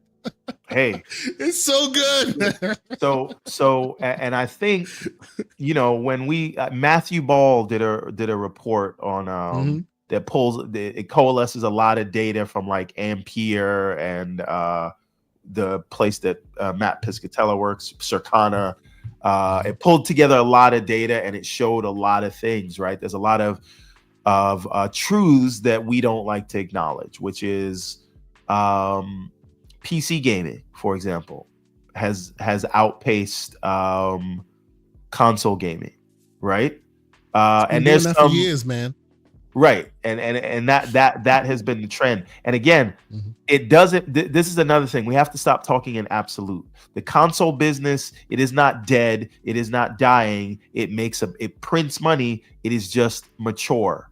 There's close to a fixed amount of people, and it's been that way for the last 20 years. There's 250 million people. 250 to 300 million. Right. And that's just where it is. And if you have the same number of users for 20 plus years, let me put it to you this way. The iPhone has not been out for 20 years. So it had 0 users 20 years ago. 20 years ago. Yep. Now on iDevices, there are about 2 billion people. Yeah. Right? That is what you call growth. Right? It's just transitions. Everything goes to a transitional phase. So let me ask Forte though. Let me ask Forte though. Based on what he is saying here, with what brought this up, right? Do you see a world where people come to your store and they will purchase a device next to another device and they all play the same things, but they'll make choices and you will help them make choices because, oh, well, this does this does that. They all play exactly the same game. But yeah, you may want A versus B because it has this feature that you might like versus that feature. Or do you think that is a hypothetical world that they hope will happen, but is not real? The latter. I do think it's a hypothetical world that won't. Well, this is the thing. Just because Xbox is heading in that direction, Nintendo, I don't think will ever head in that direction because they have a market. They have a market share that is like unparalleled because there's always people born every day and kids are not, as adults, we don't really put the T and up games in our kids' hands right away. Like you were talking about, my son isn't ready for the pew pew pew with Mega Man, but guess what? He can run around with Princess Peach or Mario and play Mario Kart from day one. Yes. So from day one, that's right. So and then if you go to the interview that Shuhei did with Greg Miller, where he talked about the maturation of going from Nintendo, and then he just used PlayStation as the next stepping stone as an anchor. People are trained on Nintendo to use controllers and everything to go to their next console. So for me, I just think everything's going to move around. I think there is going to still be a place for exclusive content because you can only get that in certain places. I just think that things are going probably just outside of Nintendo, everybody else is going to get closer and closer to each other. As long as PlayStation, in my eyes, has the ability to still sell tens to 20 million copies of games, they'll continue to keep doing what they're doing with the thought of putting their games on PC and everything. But I don't think you're going to be able to just walk into a store and just say everything plays on everything, but these are the devices that do certain things better. I think. But what about specifically Microsoft? Is there a world where in 2027 I can come to a GameStop and buy a Microsoft console even though there are no exclusives living on that box? Are you going to be selling that? Yeah, as long as Microsoft, see, this is the thing. I don't think Microsoft's going to get out of selling consoles until the ecosystem around services on their system dies. When it comes to like Xbox Live, like you got to think, we're thinking about Xbox Series X and S right now. They have more users on Xbox One than Series X and S right now. They still have more paying users for Xbox Game Pass Core on their previous console. So as long as they see a benefit of services around their online structure, I think they'll 100% keep selling consoles. Is when that dries up. Like right now, they're talking about, everything's an Xbox, games everywhere. I think they're trying to slowly move that transition to the point where they don't have to really focus on the hardware anymore. And then you just pick the platform you want to play on. But I do think handheld is definitely going to be the thing that they're probably going to like move into, because I think the only thing that gamers, and this is the whole transition thing, I still consider if Xbox comes out with a handheld, you still being a part of that console ecosystem. You are just using that handheld to access that game in a different way, versus when you're at home, you have your PC or your PlayStation or your Nintendo Switch. That's going to be the other thing. I think that would be like more of the secondary piece of your puzzle and everything. But for Xbox, it really just comes down to what does our overall ecosystem looks like on our own hardware. As long as that's still strong, or at least to the point where we're not losing billions of dollars doing it, they're going to still facilitate that hardware. But I do think, like, they keep talking, like, Phil Spencer talked about that he's really excited about the hardware, and then Sarah Bond talked about it's going to be a technological leap that we haven't seen in a while. Those are all interesting things, but it really just comes down to what's going to get people to want to be a part of that ecosystem. Hence why everybody keeps, like, Paris Lilly asked on Gamer Chat Radio, he asked, why should I own an Xbox when everything is everywhere? Pertinent question. Yes. So, yes. if I may. Yeah, go ahead, everyone. There's a couple of things. We got a $20 super chat from. We'll get to the super chat in a moment. Well, no, I think it's important. I think it's important. Oh, you do? Okay. We'll supersede. Go ahead. Go. I'm sorry. Go ahead. All right. Yeah. See, go ahead. You do it. All right. So PlayStation has the biggest console market share, 120 PS4s plus. BKNY. How many of that 70 million do you think are PS4 owners? Oh, a good majority of them. How many do you think traded up? Right. So the question is how many new customers they have. So that's not like additive to the 120, right? Because if that's the case, you should also count PS3 and PS2 and PS1, right? The point is the size of that market is relatively flat, and it has been that way for 20 years. And the thing I would say is before you continue real quick, let me get his because he was making a point. He also says with a $2 super chat, he's considering the Xbox. Xbox is now considered to be a Game Pass box now, nothing else, right? I think it is considered that. It is considered to be that by the sort of in the online discourse.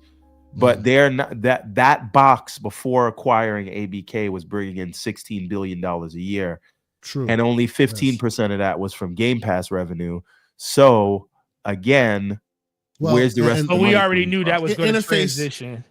Interface with his last statement as well. He was asking, Steam machines was the thing before it failed. So how is Xbox going to innovate and do something different? Steam machines was something new before, but it didn't take off. Right, but that leaves out the context that it didn't have the games because you didn't have Proton there, and then it is not the same situation as the Steam Deck now. So when you ask the question, Kay Asante, would someone walk in and say, "Will I buy this?" What would make them buy that versus something else? Yes. Here's the thing: people do this today when they go into a Best Buy and ask for a laptop.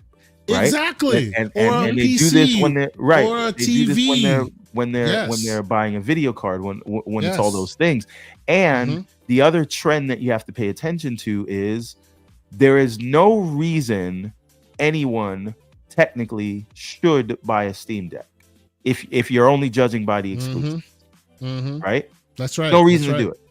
And yet we do. Right. For many reasons. And it is the hardware, it's the convenience, it is the price to performance ratio, it is all those things. And so when we look, and again, what I am saying is not a prescription for PlayStation. This makes less sense for them because as Face 23 BKNY pointed out, they're actually not the market leader in console space. They're gonna be Nintendo. But when you have that amount of people there, you can do the Apple thing, which is, and I know that Paris said Microsoft is going to do what Apple does. No, they're going to do what Android did, right? They're going to provide an OS with a store that partners make, and they'll make some of their own, like the Pixel brand, right? And that it will be that'll be what they make for their most hardcore customers. But a bunch of partners will also make this machine, also all utilizing the same store, and unlike Android, giving access to other stores. So the question is, and I'm going to put this question to you. What is the reason a lot of console people don't game on PC? Lack of convenience. Lack of convenience. Now, what would you say it is, Forte? Man. So for me, I would say that too, lack of convenience, but I will also say, because I've been a person that's had a PC that's been able to play games for a while, a long time. Like when Xbox PS4 and Xbox One came out, my PC was better than both those. But I chose to play on console, not only because of the convenience of it, because I know how to work my PC. It was just the fact that that's where my friends were. That's where a lot of the games I wanted at that time were, because they weren't exclusive anywhere else. It was a build up over the course of an 8 to 9 year journey with consoles to see that, you know, the performance that wasn't there, that I wanted to be there. And then it just made it easier for me to transition over. So for me, I think ultimately it comes down to just like right now it's the convenience, but the more and more we get to where everybody's just playing on anything, people will learn how to work on a PC at some point if they want to. It comes down to that want to at this point. Do you want to invest? Because the thing is, once you invest on a PC, then it's easy to just stay there. It's the investment side of it, which is the hardest thing. All right, we got a rivalry in the chat. I'm here for it. You know what it is. So the thing is this, right? And again, this is going to be key to execution, right? And I do believe there's a world where this works for one company but not another. So I'm not making a proclamation that because Xbox is in this situation that it is for PlayStation. I keep having to say that because you know how the weirdos get. But anyway, specifically for Microsoft and Xbox, right? Yeah. I think a good transition for them is to say, because if I go into a store and I say, all right, here's my PlayStation 6, if it comes out, shout out to King David. Come on now. Here's my 98%, hey, not Mr. 98% right. This could, maybe it's 2% or it's 90%. We don't know. Who knows? That's right. But so I go into the store and I got a PS6 right there, which has all of the games, right? Right, but it is limited to whatever hardware Sony's offering, right? At the time, or I could pick a box that is going to have all of the games except Sony's first party exclusives, because again, those money hats are very few and far between these days, because the likes of Capcom, the likes of now Square, the likes of Sega are saying that doesn't make sense for them anymore. They want to be everywhere. So the money hats are usually coming from the smaller unknown studios, which have been on a level playing field with Xbox, right? So you might get a Phantom Blade 0, but Xbox will get a Stalker 2.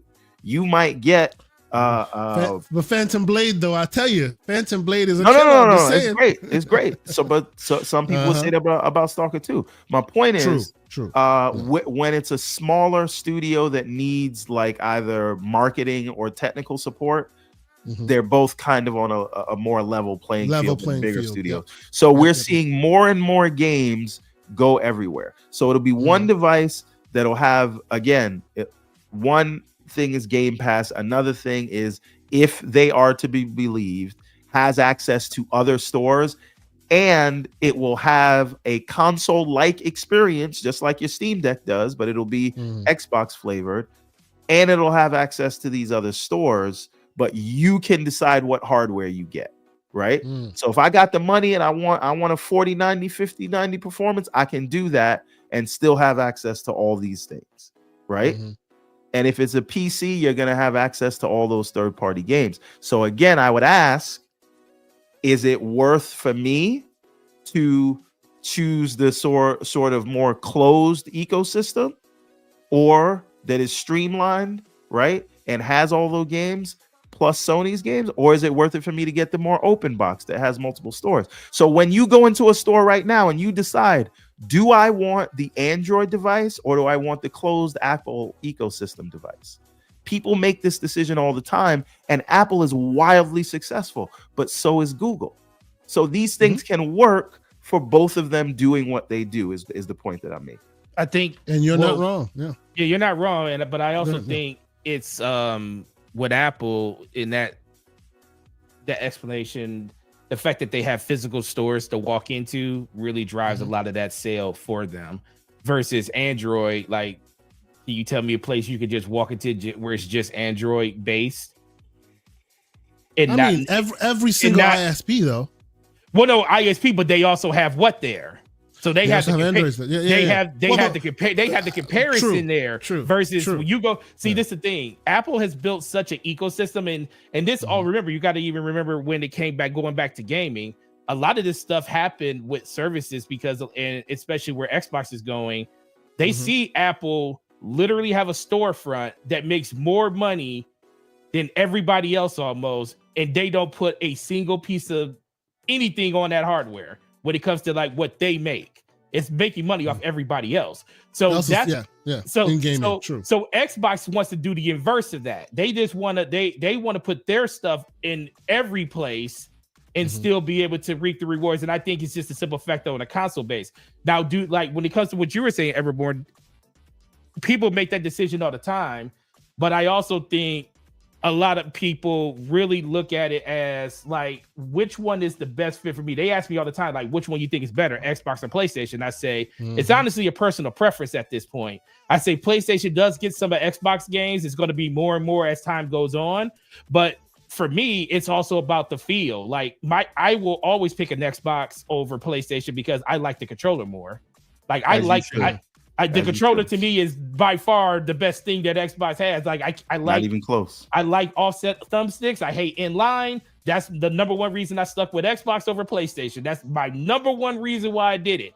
For some other people, it's going to be the stability of the servers. Like PlayStation server. Is that network up yet? We're gonna get to that one next. We get into that one next. Let's be for real. Xbox has their issues too, but I ain't never had a whole. I mean, I can't remember the last time Xbox Live was down for literally a whole day and I couldn't even do anything. Like it's like because you guys. Well, hey, you guys want to have that conversation? No, we ain't got to have it. I mean, it's just. But that's because it's not just you guys. There's also super chats about it as well. So go ahead. So just really quick, back to the Apple and Android comparison, right? Google makes sure their apps are on Apple, right? They're on Apple. Right. And now, but on the Apple side, you only get iMessage, you only get FaceTime in that ecosystem. And it is, again, a very streamlined ecosystem. Yes. And again, people, even though they know they can get YouTube and Google Maps and all the Google services on the iPhone, they still choose Androids every day. And and a lot of times it's not even because of price, because Galaxy devices are priced just like iPhones. So people I have both open platforms, but I choose my Android phone every day. Versus walled gardens all the time. So again, there's a world where this makes sense for them. But again, this requires them actually pulling it off. And that is the thing they have not shown us yet. Like, are they going to present something that is worthy of that, of you saying, I know the games are everywhere, but I want it here because of the other. It's up to them to convince them. Exactly. That's the part. That's where my basis of my question. Going to be that's where the basis of my question came from, because Forte will be the one in the unique position to be like, oh, yo, this thing has like quick resume. It's better than anything else. Yeah. Oh, this thing has this thing or that thing that the others don't have. Yeah, you can play the games everywhere, but this thing here, it's special because of X or Y that's not available in its competitor, right? And that's the question. That's why I was asking that question.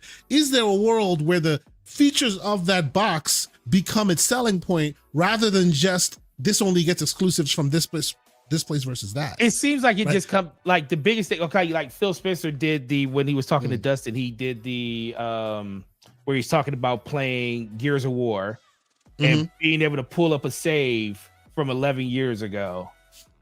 Now, that is a thing. I know it's a thing because I've definitely pulled up. I think BV is coming for you with this one right now. I think he's coming for you. Oh, I mean, dude, I always recommend Xboxes. Like the fact that people How still dare buy you, BV? them. No, people come into like I sold a couple of Xboxes over the last 2 days. More than a couple. The biggest thing is people. The thing is people still look at Xbox as a platform. I think we look at it as more as when it comes to us as the people that are in the know, we wonder like, what's Xbox doing? Like for me, I feel like telling people you don't need an Xbox is counterintuitive to the whole conversation. It's like you can still tell people how your hardware or your games can be everywhere, but still tell without people why telling them. Yeah, well, exactly. You can do two things. It's a $1 trillion company. We can we can walk and chew bubblegum at the same time. We can do both. And I don't think that has really hit the mainstream audience yet because people still go in and just buy Xboxes because they want to buy an Xbox. Now, what's going to happen once that conversation hits that part of the segment and people say, well, they keep telling me I don't need one, so do I really need one? So I think they're still in that window where a lot of the conversation can be kind of changed and the narrative can kind of be shifted to what they want it to be.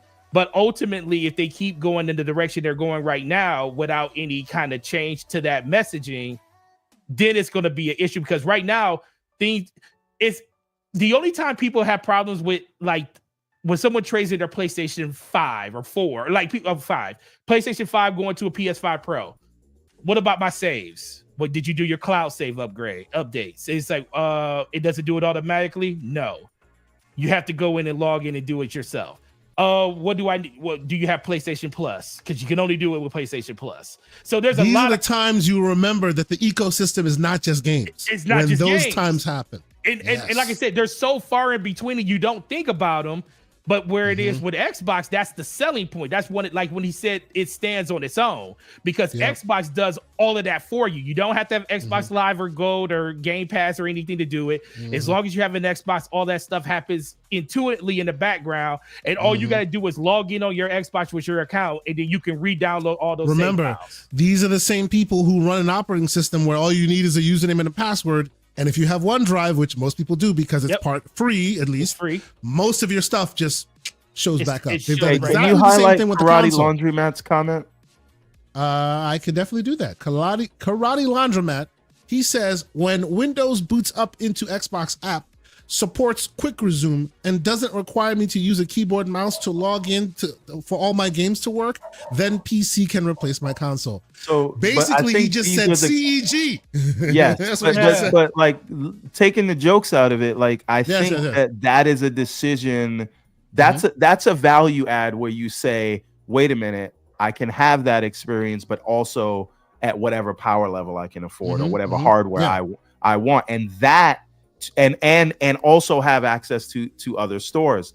That openness is a differentiator that says I may want this instead of the next thing. Of the other guy. Yes, right. Well, I also think that's the conversation that's going to happen when everybody migrates over to Windows 11, when they finally do that, and then that's going to be part of the kernel in Windows. Well, Windows 12. 11 is god awful. So well, it is. Well, I've been on it for 3 years, sir. It's been fine for me, but I think everybody's really going to be the big innovation is going to be when they go to 12. Because my biggest thing is I don't like the fact that you got to go to Steam to get the better version of a game for Xbox and Can not we talk about it? Don't do that. No, we're not talking about that because the podcast is not going to be 4 hours. We're not doing that. Listen, I could talk. I got things to say. We know you can talk. Yeah, I'll just say this. I play the games on Game Pass PC because I refuse to pay for the game if I don't have to pay for it, and I will play it. Like I play Indiana Jones through Game Pass PC. I played and Forte and I aligned through it. I did it through there. I refuse to buy it if I have to, but guess what? But you also slander them for the fact that they're missing features that Steam does, and then you align with Everborn Saga. I get you. I that's the only thing I say. I just need Yes. that part of the ecosystem to be better. Because if you're going to tell Yes. people that this is where you want people to play their games outside of your hardware, and you Yeah. own it, it kind of Then needs they to be better- way better than it is. Yep. See, Yep. I have given up, and now my Game Pass subscription is paid up until 2026 October. Same. Mhm. But the August. last 4 or 5 games that Mhm. came to Game Pass that I wanted to You play, bought on PC. they had some issue or another, and I ended up buying them on Steam because Mhm. in one case with his Path to the Goddess, the game would not load for 2 days straight. Talking about it was Mhm. compiling shaders. The Steam version loaded instantly. I have this on video, right? Several games, right? And this Like just I happened said, with this is not Ninja going to be a 5-hour podcast. Okay, it's not. Can we move on? I'm just saying you don't have upscaling features. They'll be available on the Steam stuff, and then DLSS will Yes. not be something you could choose on the Windows Store version. And then the Mhm. last thing I'll say is you had games like Still Wakes the Deep that had a bug that was updated on the Steam version, but not updated for like a week on the Windows version. And it got to the point where I don't even think about it. South of Midnight, I just bought the Steam version because I don't have time for this. Right? So what I'm Speaking of saying South of is, Midnight, South of Midnight. speaking of Big South- Mad Mo asked the question. Question for you, gentlemen. Will you be reviewing Avowed and previewing South of Midnight? I will tell you, we will most likely be previewing South of Midnight. Avowed, we shall see. We'll see what happens. Same thing maybe a with certain audience member wants to do a review for us on you know who you are. You know, we see you. We see you in there. But We see you in again, there. so those issues are happening too Yes. often, and it's a bad taste around it. So now I've gotten to the point where if there's a game I really, really want, I'll just buy it on Steam. Obviously not at full price, because on PC you can go through deals.gg or CD Keys or Green Man Gaming, whoever. So I'll get the things when I can get them on a discount. But the point is, it shouldn't be that way. It shouldn't be that I would rather spend money to get a game that is in a service I'm already paying for. Because if that's the case, then maybe I don't renew my subscription. If they're not going to fix that, because they're not going to tell me, oh, well, you're getting it for free in the service, so you could deal with late updates. That Sir, is wild. we are 168 episodes in. I think viewers of this show know exactly how you feel about Game Pass. All right. Okay. That's Max City you know what I'm Entertainment has become a channel member. Sir, I appreciate you. Thank you guys so much for the continued support. Max City, always here, always showing the support. We appreciate you, good sir. We also have Stanley Buffington with a $10 super chat. He says, games matter most. I don't care what anyone says, not hardware. If I can get the most games on one platform, how can you recommend that platform gets less games? Makes no sense. Okay, I'll try for you. I'll try for Okay. you. Games matter, but they only matter at the beginning of a generation. I feel like at the beginning of a generation, and I think games matter all together, so I don't disagree with you in general. But I think the first year to 2 years really matters, because that's to build the reputation. To build right? the To build the reputation. reputation of Because- bangers, if you will. Because Yeah, guess yeah, what happens after the first 2 years? Mhm. People that waited to upgrade because they, games were probably still like PS4 games were still coming to it, Xbox One games were still coming to it. Once those games start filtering over and they're not on that platform they were on, they make decisions based on like their friends.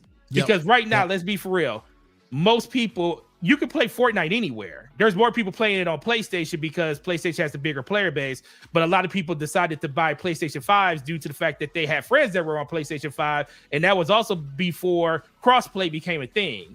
So now everybody looks at it like, okay, it doesn't matter where I play these particular games, but after the first couple of years, that's when exclusives matter less, because the people that are buying those consoles aren't the hardcore. They're not the hardcore ones that are buying just because they love PlayStation. They're buying it because of other reasons. Other factors. Other factors are tied into it. So I do have a question though. You don't get all the games on if he's referring to PlayStation, because you don't get the Nintendo games there, right? And I would also ask Stanley Buffington, is he a fan of the Steam Deck? Yeah. So if he could answer that, I do have a follow-up question, but I won't ask it until and unless. Sure. And we'll get Stanley's reply on there. That's right. And real quick, before, as we're moving on here, we have Z Black Rider, $5 Canadian. Thank you, Z Black Rider. He says, "Let me spell it out. Next Xbox will be a dual boot Steam option." Wow, Definitely that would be not. freaking cool. I don't think that's gonna happen, but that'd be cool as hell. Right? That'd be cool as hell. They've been having backdoor deals with Gabe for a while though. Yes. So you never know, right? You never know. And Max City Entertainment follows up with some slander for what you were saying there, Forte. Nobody playing it right now. I'm just saying. Hey, listen, he ain't wrong. I got so many calls from people at work yesterday. They're like, "Do you know what's going on with PlayStation Network?" I was like, "No."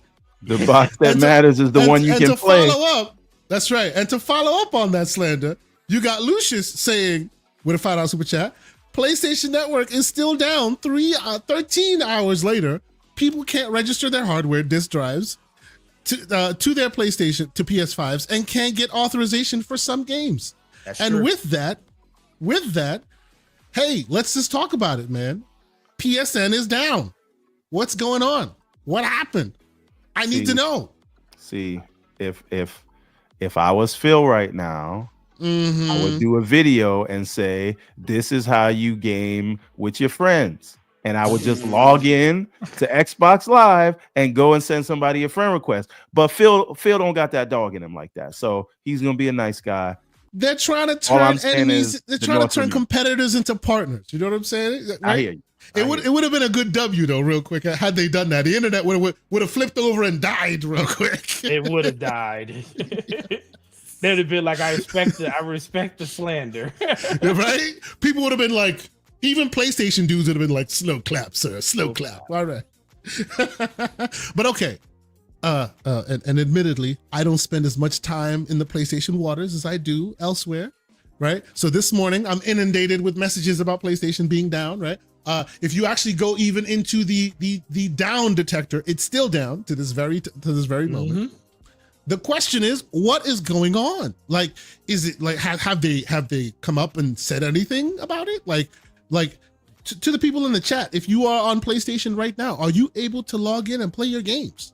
Is it limited to online versus offline? Like, I haven't gotten any of the logistical details. I just keep hearing more and more people complain about the service being completely dead. Yeah, I was able to log in, and I was able to log in. Like I said, Callisto, it was able to recognize my digital library, so I was still able to play my single player games, but I wasn't able to get into anything multiplayer related. And like what's that just said, you were able to.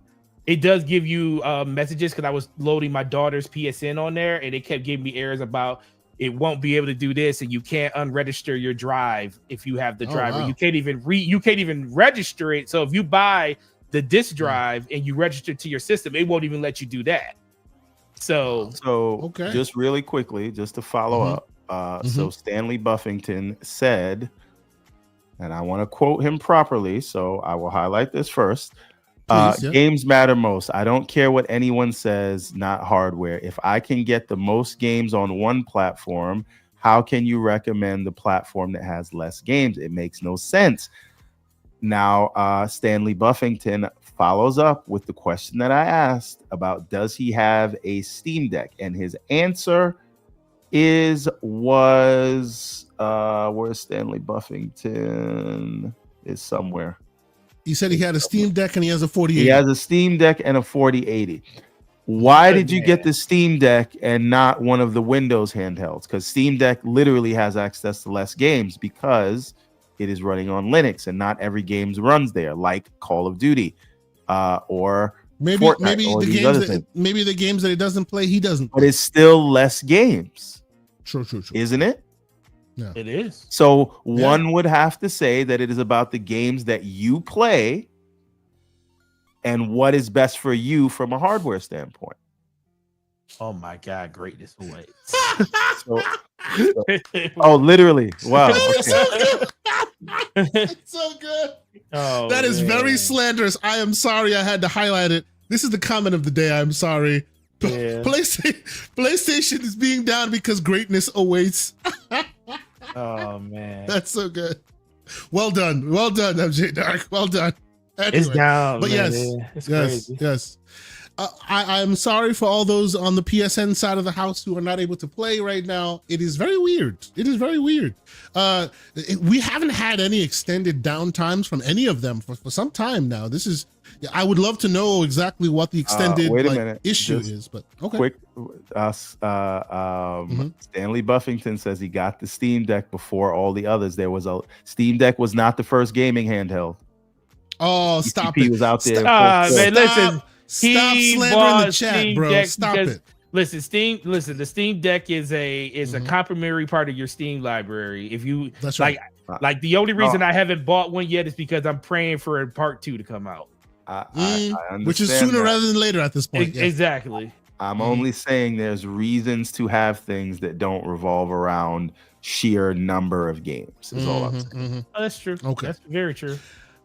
All right, so let's switch gears. I have 2 more stories, and then the big conversation. Then we'll get out of here because I don't want it to be too long today. But let's switch gears real quick. Do y'all remember a thing called the ESA? Yes. Remember it was a E3. thing. Yes. Remember E3? We loved it. We wanted it back. Oh, we wanted E3 back. It was going to be back. They kept saying it was going to come back soon.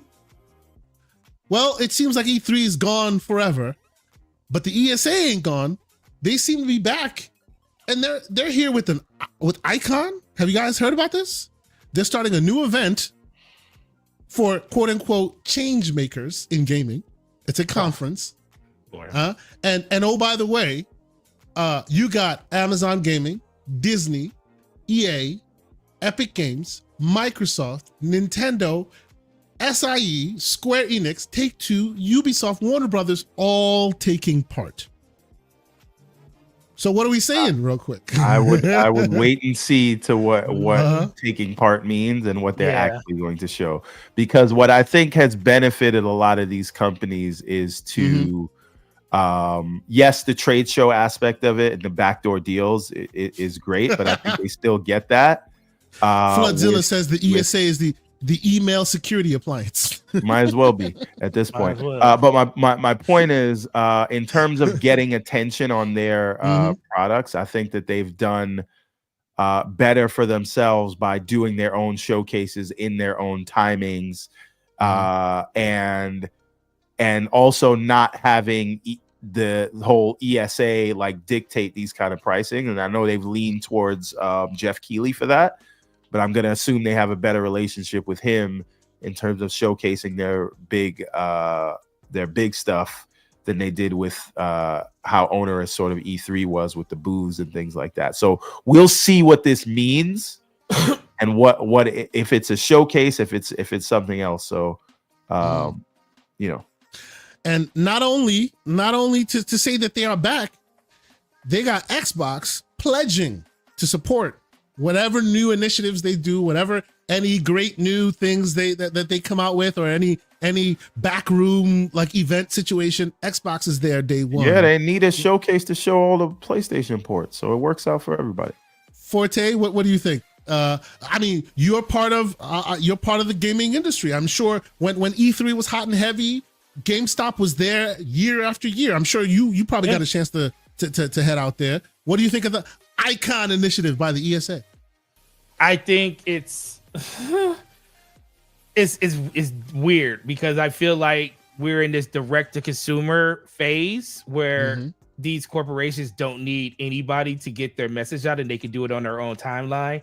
But I do think there is a part of gaming that has been missing over the last couple of years, where that June to July window where we used to get all of that information, basically gamers paradise, has been lacking. Like the fact that if you think about PlayStation not saying anything over the course of like the last year and not knowing anything that's coming out from them when it comes to their, outside of the stuff they announced at the Video Game Awards, but not really knowing what the portfolio looks like for PlayStation. That is something that you would hope something like this will kind of, stop. But this seems like a lot of words on text to me, on a wall of text, and I don't believe any of it until I actually see it. Because Nintendo pulled out of E3 seconds before it was. Yeah, they pulled out so long ago. Like it went Nintendo. All they did was Nintendo Directs. They had a little booth at E3, but they don't need anybody. They just did streams at E3 for Nintendo Direct. That was it. PlayStation, then Xbox was. I can see Xbox doing it because it fits their initiative for more people to get a chance to see their games in more places. But when it comes to like PlayStation and everything, they just didn't see the benefit. They said we can get 2 million people watching our direct about the games that we want to talk about. Why do we need that? So we can do it at a time where we get all the spotlight instead of people watch it and then they got to watch another showcase and another showcase. And then everybody, exactly. And that's the biggest thing. So I do think for some developers, like probably EA, Ubisoft and stuff like that, to get back to something like that, I can see that really working for them. But it really just comes down to people. It wasn't that COVID was the reason that this disappeared. It was probably the death knell to it, but it was kind of in decline before that. We were on death watch many years before. Absolutely. So I just need to people forget. I just need to see what does contribution really means when they talk about we're going to support this. Yeah. It's an interesting idea. Another right? thing, you also have to look at what level of support, because if they go there and just show their throwaway games, right? Like, all right, this is where we got to show the new Age of Empires. Let's just throw it out there, right? Like this, not the Age of Empires is a throwaway game, but you know what I'm saying. Like, are you really gonna get like the spice back that you remember? And I have trouble seeing that, but I do think having a trade show specifically is very important, because we still have Gamescom, but you got to go to Europe for that, right? Yes. There's, in terms of trade shows, don't say that you got to go to Europe like that's a detriment. Like, not everybody could go to Europe. Look at you. Why don't you put your passport situation right? Get your passport situation right. It is what it is. Gotta start calling you a passport, bro. But what I'm saying might have is, to go to Europe to play with these terrorists that's about to come. Hey. You might have to. Not me. You might have to go over there and buy yourself. And by the way, I appreciate you, Sir Forte, because not only do you thread the needle well for me, so did the ESA, because not only are they there to tell you that, oh, by the way, we're back and don't worry about us. It's also they were there to use the ESA to provide data that says, hey, these tariffs that you're proposing there, President Trump, you're gonna really hurt us. And they provided data. It's almost like it was a week where the ESA was dead, and then somebody needed like official data, so they had to call the ESA, and somebody came together, cobbled together a spreadsheet, and they came back to life. Because not only were they there telling you that there's a new Icon event, they were also also there to use their data to tell the Trump administration that, hey man, if you want consoles not to die, you may want to rethink these tariffs, because this is very vulnerable time for console gamers. Yeah. So the thing is though, and Karate Laundromat points out what I was getting ready to say. We do have PAX East and West, but I don't think that is as large as what E3 was, or as what Gamescom is that you went to. So in the East, we have Tokyo Game Show. In the EU, we have Gamescom, and there should be a major, and maybe PAX East and West can fill that void. But there should be a major trade show like that. I think that's good for the industry as a business, right? Like for those things to happen. So I am in support of a show coming back. Do you think the Icon will be that show? No idea. Okay.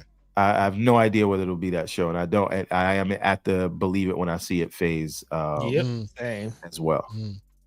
Now, Forte, do you think GameStop will be invited to these things? I would assume. Wait a minute. JB 1521 says Apple and Tesla Everborn doesn't have a passport. Let me tell you something. I ran out of pages for stamps on my passport, sir. Yeah, what you trying to say? I wouldn't call the man Everborn saga out there when it comes to that. That man was traveling. Just saying, I wouldn't do that. You know what I'm saying? I wouldn't do that. Anyway. So I was going to ask, Forte, can I assume that when this thing comes to fruition, you guys will get an invite to be there and be a part of it as well? They sent people out when E3 was around. We would always get like a questionnaire that would ask if you're interested in it, and then they would pool or poll people in the company and send people out to it. But yeah, they used to do it all the time. So if this definitely is a thing, it more likely will be a situation to go out there again. Yeah, cool. I hope you get an opportunity to check it out. If you do, we would love to hear you report back and let us know how it all went down. Because I think that I agree with Everborn that if it's not Icon, we do still need like 2-3 days where this is it, right? Everybody joins together, gaming just like we used to with E3. If this is not going to be E3, hopefully something else comes in and fulfills that void. Okay. So let's keep switching gears a bit more. I have one more a PlayStation story, and then I wanted to pick your brain a bit more their Forte, which is, and I heard that this morning and I had to add it to the list. Resistance 4 was pitched by Insomniac, but PlayStation turned it down. Now, I hear a lot of times people, whenever this kind of news comes out, people, and it tends to come out with Xbox, right? Oh, we got our hands on this. We were told that. We turned it down, and it turned up being a big black eye, or why did they not have vision, right? It seems that this is not impervious to Xbox only, because am I wrong, or is this an L? Like, I loved the Resistance franchise. I did too. Yeah, right. I feel like this is a missed opportunity. We'll expound on that, Forte. What do you think? I think if this is true, it's mostly due to the fact that Insomniac probably didn't want to go back and redo 1, 2, and 3, because you know how PlayStation is. They're about bringing people in at the beginning of something, so they didn't want to probably either Nixxes or Bluepoint are too busy to be able to do a remake or anything, or a redo of 1, 2, and 3, which would probably be a big effort to do because those are really older games. I don't think it would work if you just put Resistance 4 out, because most of the people that played Resistance 4, or the people that they would be gearing it towards, never probably even played any of them. So they would want to like at least get some type of idea if people are willing to even partake in the franchise anymore. And that's what the remakes of the first 3 would do.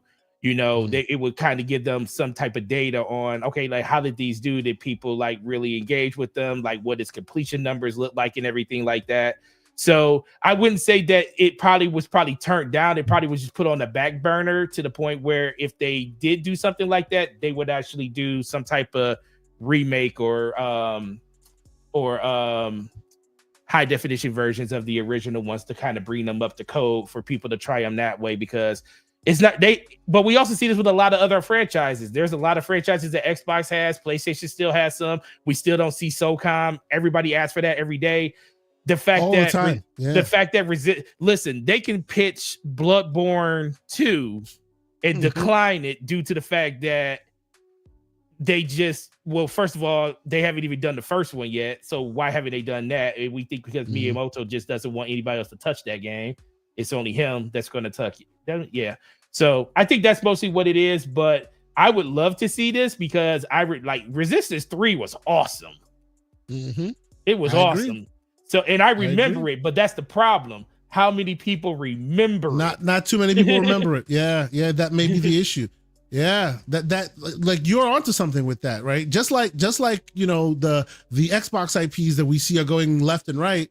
It may very well be that the remasters / remakes are necessary to remind people or to bring new people on board, so that that next one becomes a big deal. Because 4 by itself may not necessarily hit anybody because most people don't remember it, right? Why you think they're not? I will say why you think. Yes. Why you think the rumors of Halo Master Chief Collection is the thing that's going to PlayStation 5 and not just Halo Infinite? 100%. They want to. People know Halo, but they don't know it like that. So we're gonna get you in on the bottom ground. That's why everybody's looking at the Marcus Phoenix collection, if that's a thing. That being the reason, or Gears E-Day, because that's technically the beginning. That's why you see those are the games that's kind of rumored to be going to PlayStation, because we got to have a starting point to get people's interest on somewhere where we want to go. Right. That's right. Everborn, sir, what is your experience with Resistance? I know it's a crapshoot with you. Did you ever play any of the Resistance games? Only the first one. Okay. At least you played one. and I do remember the fake ass demos that they did that weren't real at all. And I remember this was supposed to be the first Halo killer. And how did that go? Yeah. Who's alive and who can't get greenlit now? I would also like to remind people that PlayStation turned down a new Resistance, but they greenlit Concord. Well, it's because Concord's a Lest live we service forget. game. I'm just saying. I mean, All it's a live service game.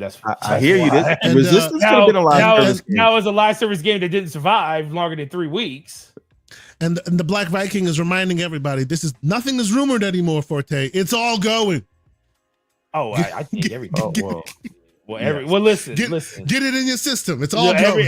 everything is. Well, I'm talking about rumor of the games actually existing versus it. Look at that. We know it's all going.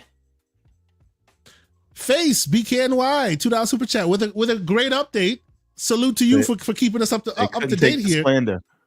After 14 hours, PSN is back online. Hey, what's going on? I hope everybody gets a chance to play it now. This is great. I was getting scared. I was going to say, is it going to be as down as long as Concord was out? Ooh. Oh, that is that's too soon, sir. That's cold. That's cold blooded. Oh, right. MJ Dark is correct. That was Killzone 2. That was the fake demo. 2 was a fake demo. Oh, okay. Okay, there you go. Yeah, that's right. Let me finish real quick. Yeah. 30 below, $5 super chat. He says now they have an excuse to be on Twitter all day downplaying Xbox. Hashtag let's move on with a skull and a crying face. I think he's talking about PlayStation folks that are not able to play games because their service is down. Maybe they'll stop now because the service is back up. Yep. You know. So no, some people are saying it's not back up for them. So so intermittent. It's probably like a rolling thing. Yeah, regional rollout. America's last. Yep. Oh well, I mean that's the AWS servers. Yeah. Mm-hmm. They have it, but yeah, I think when you hear that, and then you hear that, like, you know, all from the leaks or whatever, all they're really working on is like Spider-Man Green games. Like, you'd like to see Insomniac do other things because when they do, they usually come out very interesting. A lot of people say that the latest Ratchet and Clank Rift Apart was just like the previous one, but with better graphics. But I still think that's a great formula for that game. So I would love to see them do that. And if Xbox is doing all this multi-platform stuff, can we get what's it called? What's the Insomniac game they did for PlayStation? No, it's still clocking. Still clocking. Yep. Still clocking. Sunset Overdrive, right? Can we get another Sunset Overdrive and put that everywhere? Wouldn't that not, and that's a question, would Sunset Overdrive not be a collaboration with Microsoft because they still own the publishing rights? They don't need to collaborate on anything. Xbox just says if you want the rights back, put the game on our platform. That's it. Put the game on our platform, yeah. You can do whatever you want with it. We don't need to see anything. Make sure it's get published over here. Just make sure it's over here too. Yeah, which these days PlayStation Xbox is very agreeable in that way. You know, you could these days Xbox might put it on PlayStation alone, but anyway. But you're not wrong. You're not wrong. Wait a minute. Clack clack. Wait a minute. Hold on. So did Phase 23 BKNY just give us some false information saying no, that's not true. That's not true. Face? Like some people are back up, other people are not. I need to see somebody who's actually back up. Do not slander. Everybody in the chat said they're not back up. I'm trying to tell you, man, America lasts unless you outside of America. Yeah. Maybe he's someplace where it is available. Do not slander Face. Leave Face alone. Face just happened to be the first one. Then again, it might also go back down in 2 minutes, so you never know. That's right. You don't know. But anyway, last story of the day, and honestly, it's a continuation of last week's story that we were having. And Forte, you're here, so I really want your opinions on it as well. See, there you go. Yuzu says she's online. Back online. All right. There you go. All right. There you go. So right, how about that? How about that? The Everboard Saga. Calm down. Leave Face alone. Anyway, so what I want to talk to you about is it seems like it's going up for the highly engaged PlayStation fans first, right?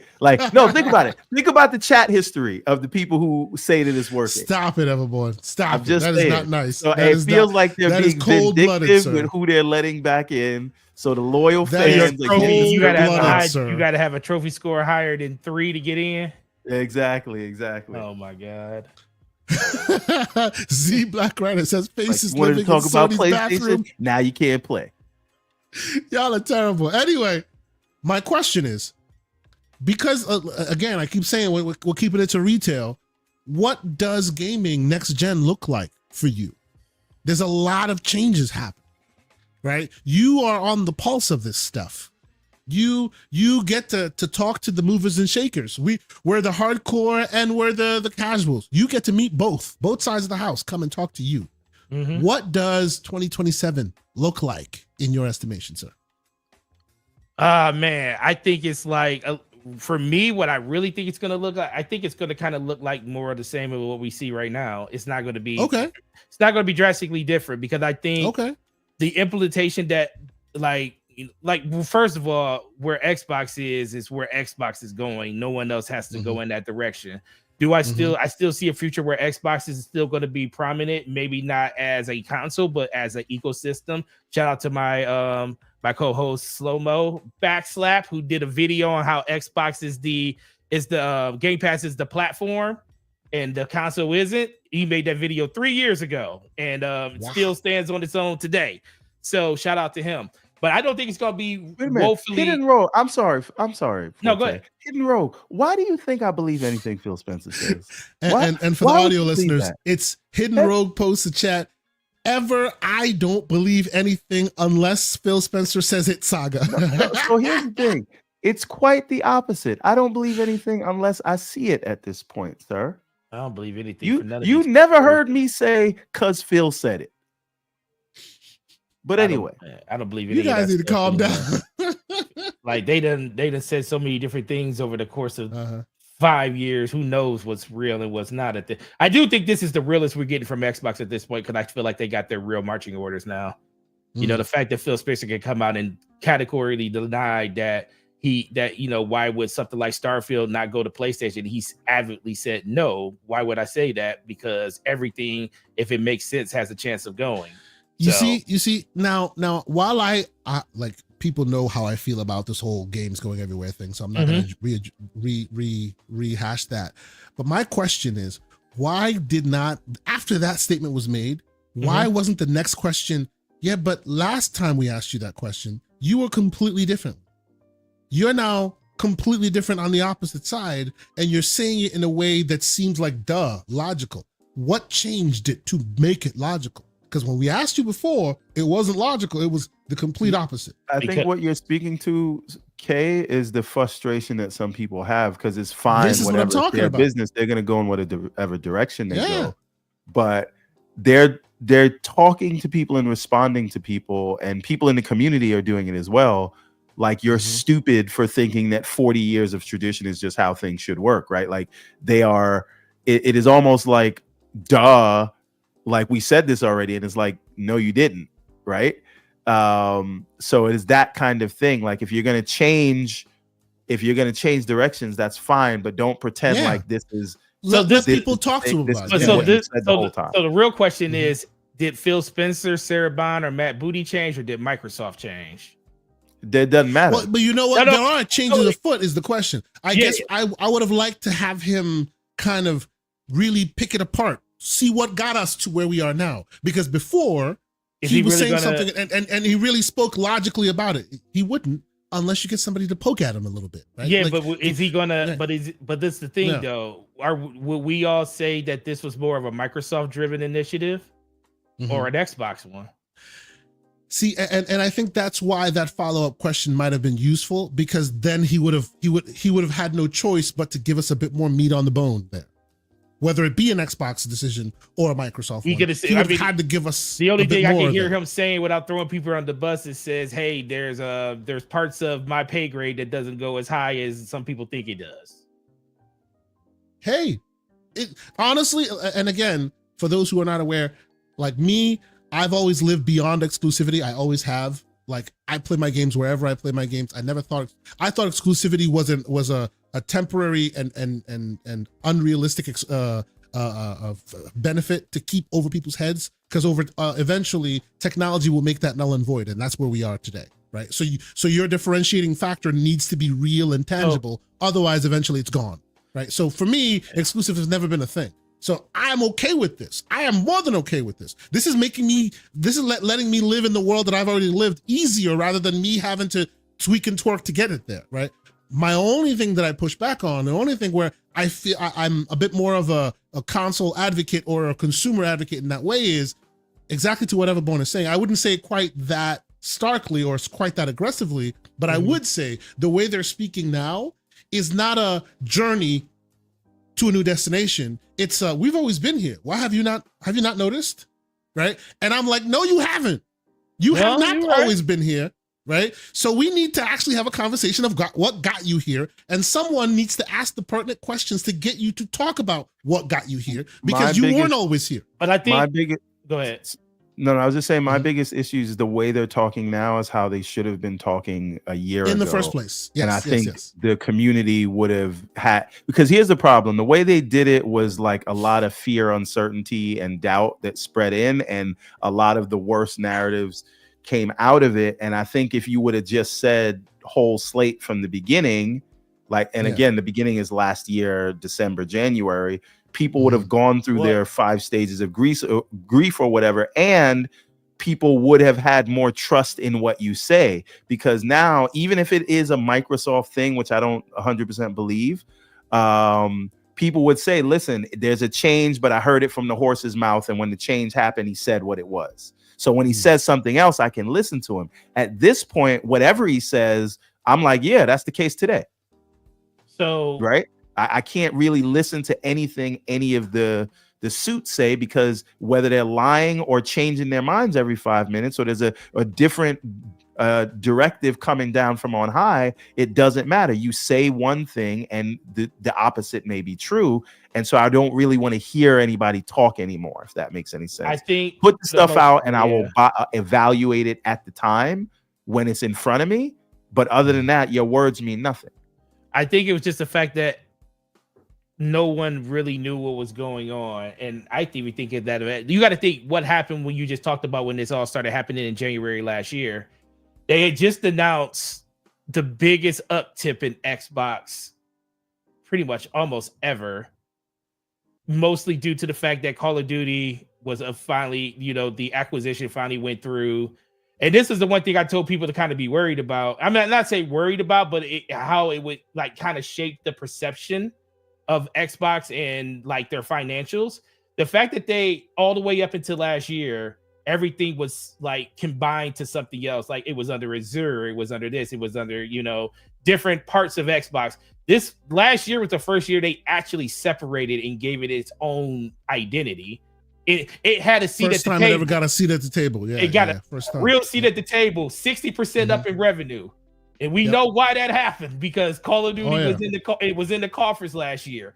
And it was the first time that Microsoft got a chance to see, like, Xbox already kind of knew it, because they were seeing all of that revenue on their platform when it came to like the 30% they were making. Now you're making 70% on everything and 100% on your platform. And then you're also talking about what, we all talked about how of the ABK acquisition, the K part was probably one of the most important parts, because now you're getting 100% of the revenue from that. So it's just, I think when all of that happened, it was more of this, like, what is going on at Xbox. And I think Phil and them didn't know exactly what the future, not what the future held, but they didn't know exactly where everything was going at that point too. Now, if you listen to them talk like they were talking about, like, let's go back to the 4 games, like we're only talking, when everybody asked about Starfield, well, we're only talking about these 4 games. And I'm sitting to myself like, oh no, that's coming. Like the fact that you're not category denying it now, that game is going to come at some point. So you just had to kind of read through everything. And then when they asked, he said, well, you say, will Starfield ever go to another platform? Once again, we're only talking about these 4 games. And then you start listening to the conversation. So I think in Phil Spencer's eyes, and like you said, Everborn, they feel like they've been on this journey in this direction for at least the last year and a half, but they haven't officially came out and said it. Like 100% like dove down and just said what it is until this year. And the frustration is, why couldn't you have done this from the beginning? I just truly believe they didn't even know themselves what the future of Xbox was going to be when it came to like because all the exclusivity stuff I think was still intact until last year. You know what, Forte? Here, I hear you on what you're saying. Here's my thought on that. Yeah. Imagine the way they're talking today, but they were talking like that then. But back then, you haven't seen more of South of Midnight. You haven't seen more of Avowed. It's not in preview. You haven't seen Doom: The Dark Ages. All they're telling you is you've lost your exclusive games as a hardcore gamer, right? All of it is going everywhere else. They're not slapping you with two hands, one hand with the good news, the other hand with the bad news, which is what they're doing now, right? I have a feeling that even if they knew what they were doing, even if that was the mission then, had they said that then, there was nothing good to show you while breaking the news. And it would have brought about even more consternation among the hardcore community. Like now they're saying it, they're being very forthcoming with the details, but that's in between the South of Midnight documentary you just watched. That's in between the gobsmacking Doom: The Dark Ages trailer you just watched. So they can say whatever the hell they want and they still know they got you because they got the content and they know it. Last year they didn't. What do you think of that idea? And I'm gonna say that because get ready to get up out of here. But I agree with that 100%. I think the biggest frustration is for me, especially me as a gamer. I feel like now that we know that all of this stuff is coming, the frustration for a lot of people is Xbox didn't give this a chance to see if it would work. If it would have worked, yes. If it would work on their own platform. Because the biggest thing was like we knew once they bought all these studios in 2020 and started showcasing and talking about the games that were coming down the pipeline, and this was even before Call of Duty. Everybody was just looking like, when does the release of all these games start happening? And when that happened, we were like, it's a really good chance that Xbox can turn it all around because now you have games on your platform to entice people to want to come to it. The problem is, and why I feel like it was more of a Microsoft motivation thing, because I feel like Xbox themselves, Phil Spencer, they were ready to move forward with just the exclusivity. And then if it makes sense, we'll put it in, like he talked about legacy titles, putting in other places and stuff like that, like Doom or like even Elder Scrolls or something like that. But it just keeps coming back to the fact that they didn't give it a chance in most people's eyes to see if we kept everything in-house. So the sports ball analogy. They were at the 5-yard line, and then Amy Hood came on the field and said, "Let's take it let's go to the let's take it home. We're done." We're not even the reality of it, though. They were actually just at the 1-yard line, right? Because when the games come out, you're starting from there. So when we say they didn't give it a chance, giving it a chance would probably take about a decade just to train the customer that, hey, this is a place to get high quality games, because the previous decade was all teaching you nothing comes here. So you're going to put a lot of money into buying studios and then releasing these games to a more limited audience. And again, this is a very specific case to Xbox. I'm not making a statement that exclusives don't matter. Right? They do, and that's how Xbox got here. But where they are today, the question is, do we take the 5 to 10 years that it would take to actually turn things around and spend the billions of dollars and throwing good money into this thing that may pay off in 10 years? Or do we take that money and just say we're going to buy the biggest publishers out there and just do it that way? I think for them in their specific case, it made more sense to do what they did. And people hate to say this, Starfield could have been a 10 out of 10. It wasn't going to make Xbox outsell PlayStation. And we need to acknowledge that before we say, they were right there and they could have just given it a shot. I don't think it really would have worked. It would have worked in the long run. But the way people are entrenched now, and the fact that most people just buy what they know, I always give this example of my boss, and I know you got to go Forte, so I'll wrap it up with this and that. So, the whole news comes out, whole slate, whatever. My boss tells me, "Oh yeah, I just went and bought an Xbox." I was like, "Oh, what made you do that?" "Oh, my kid plays Minecraft and Fortnite, and I want to play Call of Duty." That's it. He's not at all. He has no idea that what Starfield is or when it may or may not come to PlayStation. Doesn't care about Halo or Gears going over anywhere. He's just buying what he had in his house before.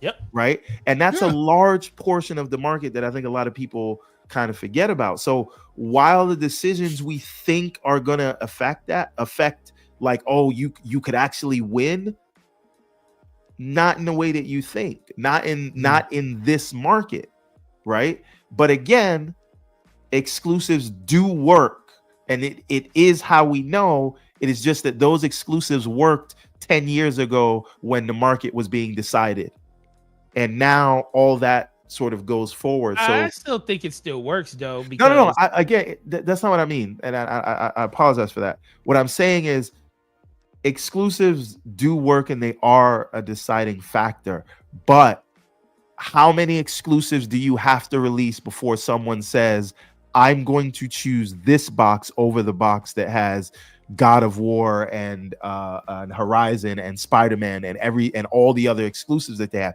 That takes years to just get through to the consumer's mind for them to make that decision. Let me ask you this question then. Of the 7th gen, Xbox had 82 million and PlayStation had 80. Sir. How much of that do you think, how much crossover of that 160 million consoles sold do you think was like people had both? I don't know the answer to that, but what I do know, according to Sean Layden, he just did an interview on Kiwi Talks where he said the most common combination today is a PS4 and a Switch. Yes, and that generation that you're talking about, Gen 7, it's a bit of an outlier because the 360 had a 1-year head start, and ever since then, customers have had to make a very distinct decision because they came out within weeks of each other on the PS4 and Xbox One, and then on the PS5 and Series. And so that has changed in terms of people having multiple consoles in their house. And because the Switch is on a different cadence, it's usually in a different price point, especially given the last generation. So the Switch has become the secondary console to a lot of people, as opposed to people thinking this thing that has mostly the same games, I'm going to get an Xbox and a PlayStation. Yeah. Right? It's just... Go ahead. Real quick. Andrew Wilkins, keep it civil, sir, or I'll have to time you out, sir. Don't be calling people who buy other consoles garbage humans and things like that. You know, we'll have to time you out if you do that. Don't do that. Be nice. Trust me, the people that because the people that make up that, even if it's 30 million, the people that make that 30 million up most of them are just normal gamers that don't care about none of this. They don't care about any of this. Just like that 120 million, the PlayStation 4. Most of that is made up by people that don't care about normal people, just like your boss who bought it, likes the controller, grabs the controller, and they're done. That's it. No, I agree with that. Like, my biggest thing is I kept saying when Series X and PS5 came out that Xbox kind of needed to get out first, because I do think they're at a distinct advantage when it comes to like choice. You know, PlayStation is the more popular platform, more people are going to gravitate to that ecosystem, whereas like fear of missing out is a huge thing. If a new console comes out, people are going to flock to that new console, and they're going to want to see like, what's the reason to have this? And then Xbox just kind of dove deeper when it came to like all of the exclusivity stuff that they had, when it came to all the games that came to the Xbox 360. So that 1 year definitely made a big difference. But I also think it's just the fact that over the course of the last generation, you got to think, going into Xbox One, Xbox only had 4 first-party studios, and then they closed one at Lionhead. So we talked about half a generation where they literally had no output from anything really outside of their main 3. Then 6 years later, you make an influx of all of these purchases with these studios. So I feel like now you're absolutely right. I think it ultimately comes back to, you can still release games in other places. Like Call of Duty is going to be everywhere. Bethesda games can also be everywhere because they were already used to being everywhere. But then once you start diving into Forza going somewhere else, and you know, Yes. games like that. That's where I feel like the divide, where I feel like you didn't even really give this a chance. So now you have all of these games that's going in other places. Now you're even taking your tent pole and going to other places. So now what is the confidence level of a person that wants to buy an Xbox knowing that they're going to be able to get those games in other places and pretty much nothing is safe at this point? Right. And I don't think it's too much to ask to say, listen, ABK is for the streets. Bethesda is either for the streets or case by case, like you said, whatever, for the streets. But it is not too much to ask to say that I should, as a consumer, I should expect Xbox Game Studios games to be for, and I need to check my notes here. Hold on. Xbox. It's not like again, it is look that look like at OBM's comment. Look at OBM's comment. So are you a Steam user because of exclusives? Well, and that is a great point. And I see a lot of people saying, "Oh, Xbox is bowing out," which again makes no sense. And by the way, Forte, you said 30 million. Even that is part of our bias as being at the cutting edge or the front of this stuff. There's way more than 30 million. There's way more than 30 million. There's way more. There's still some people on the 360, but like there's a lot of people on the VCR, Xbox One, Xbox One S. Last check, the 360 had 1 million users, just the 360 alone. So there's a lot of people out there. So the point is, when you have 50, 60 million cumulative people on this thing, that is the reason Capcom and now Square and Sega are saying we still need to support this platform. And again, I always say Mazda doesn't sell more than Toyota and BMW. Nobody says Mazda should go out of business, right? The market is mature. Xbox has a share of it. There are 3 major players in that space. And whether we want to believe this or not, most people are playing games that are everywhere. And so this is why they are doing that. And I do think they're sacrificing their most hardcore fans. But you know, maybe we'll you gotta break some eggs, man. They're making an omelet. PlayStation, but go ahead. So they're willing to sacrifice. They're willing to sacrifice that side of it because they're looking at the bigger picture of how many more people they can bring in. We sacrifice 1 million to bring in 6 million if we do it the right way. That's right. Right. And the last thing is like, I see people saying, well, Xbox is going to leave the market and then the Steam box is going to come in. Nobody's on Steam for the exclusives. No. Nobody. Right. Even Stanley real quick, Buffington. everyone, real quick, about that notion, all Microsoft needs to do is just create a native app. Use Proton, which already exists on the box, and now they're selling to those people as well.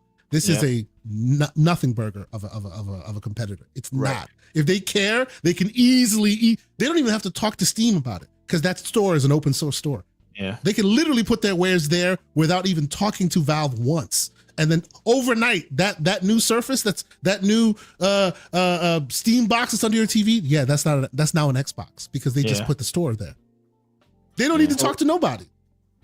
This is really the thing, and I want to show you something, and then we can move off of this. But let me share my. Got a couple super chats, and then we're done. Yeah. And while you share your screen, I will bring up Flight 116. What is $5 super chat? He asks, "Did any of the so-called legitimate gaming sites cover PlayStation's blunders?" What a question! Of course they did. They probably it is what it is. Just didn't last in the news cycle as long as Xbox stuff does. So I would like to, if it connects, does it connect? Cloud gaming bundle. I mean beta. Oh, I don't have my controller's dead. But the point is, look at this, right? What if this is what you booted into your Windows machine and it had all your games into it, and this is the UI that you had?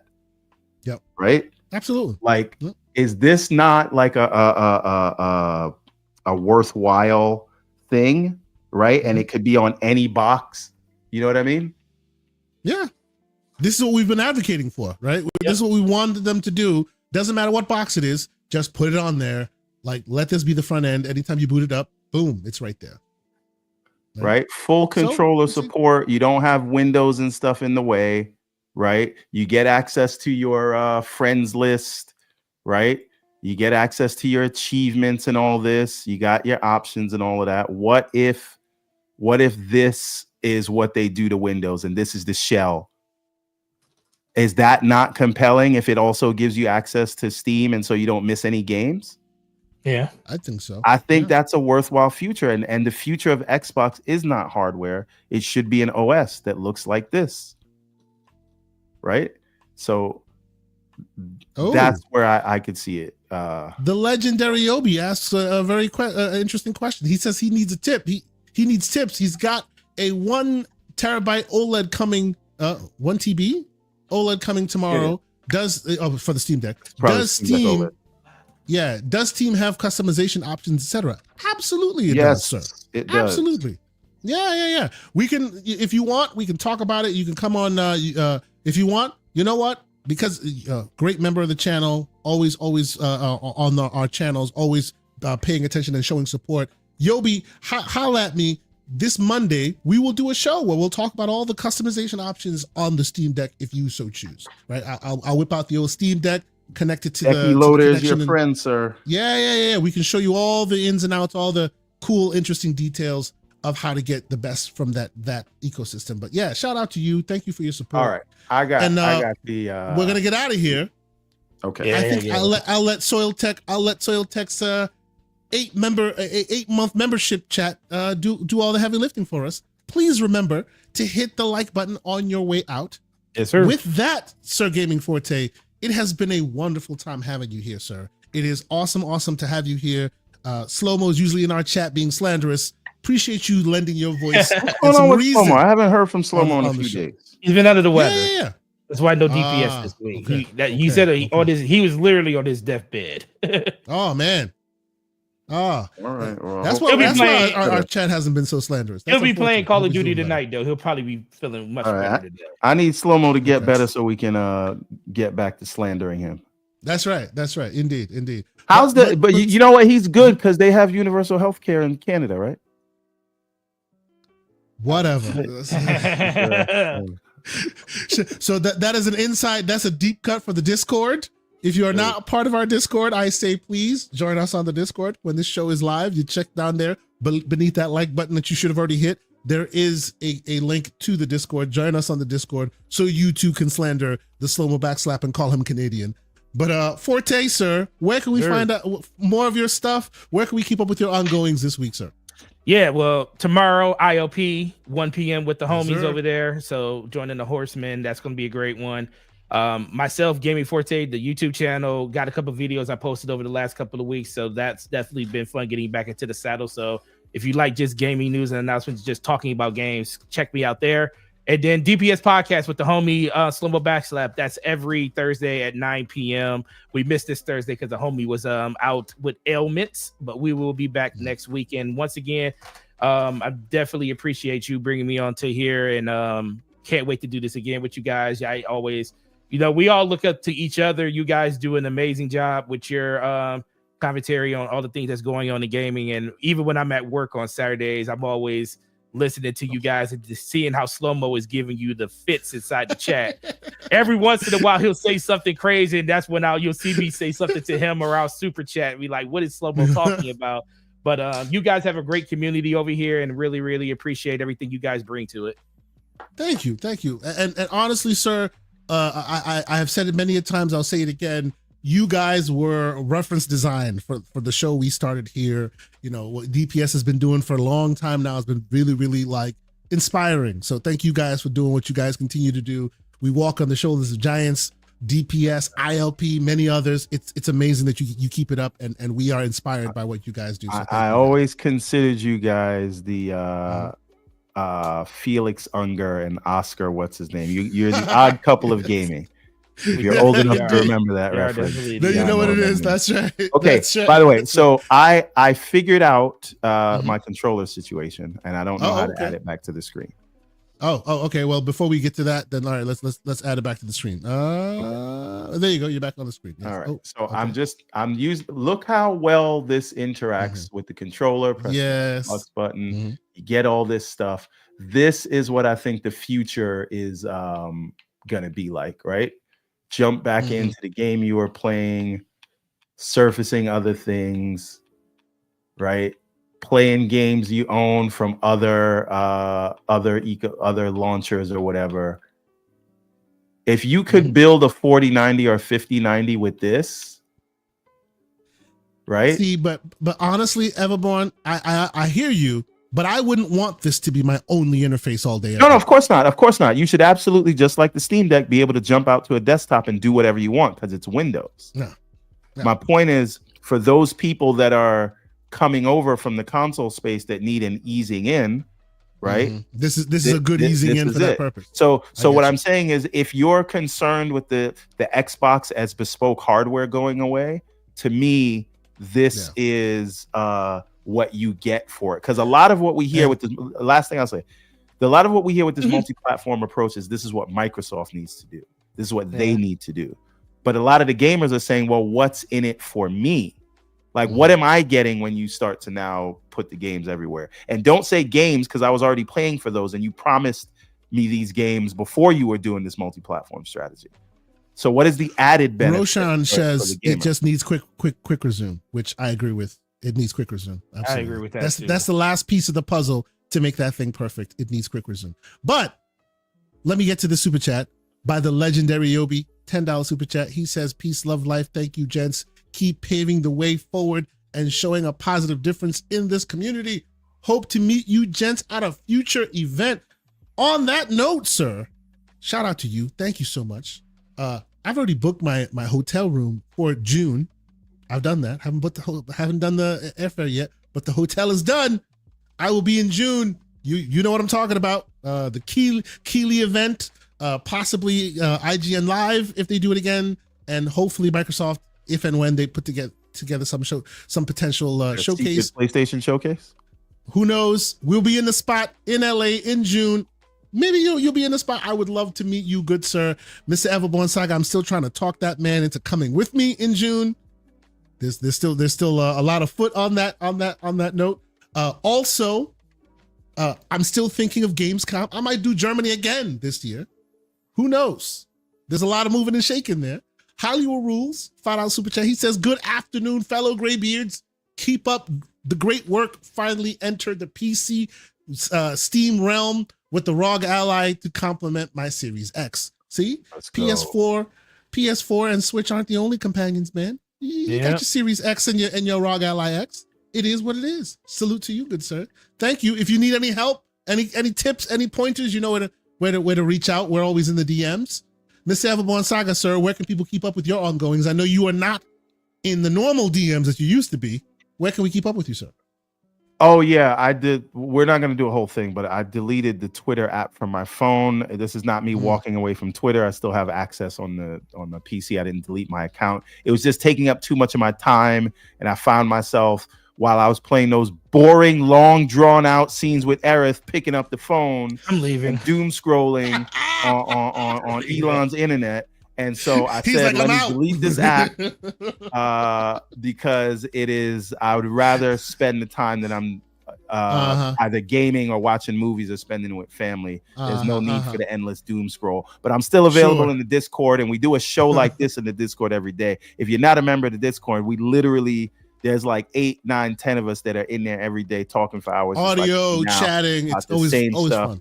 Other than that, please go check out everbornsaga.com, which I think Kay is about to share on the screen. And again, there's a 15% discount for anybody who buys anything with code GCP. So just use code GCP, all capital letters, at checkout, and you'll get 15% off your order. It does not matter the size of your order.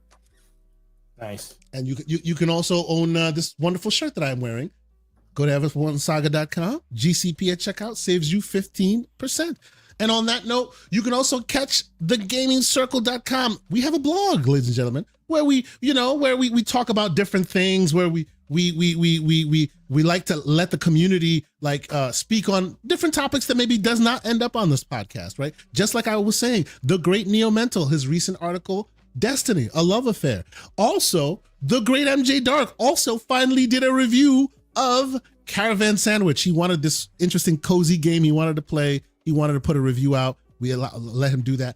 I also wrote a story about the time I had with Hordes of Hell, Jotun Slayer, which I played and I've been doing some live streams of, so come check out some of our content there. We enjoy, doing more than just the podcast. We also love doing this kind of stuff as well. So if you have a chance to and you want to check us out, we're always there. We always appreciate some feedback. We're always growing this channel, making it better.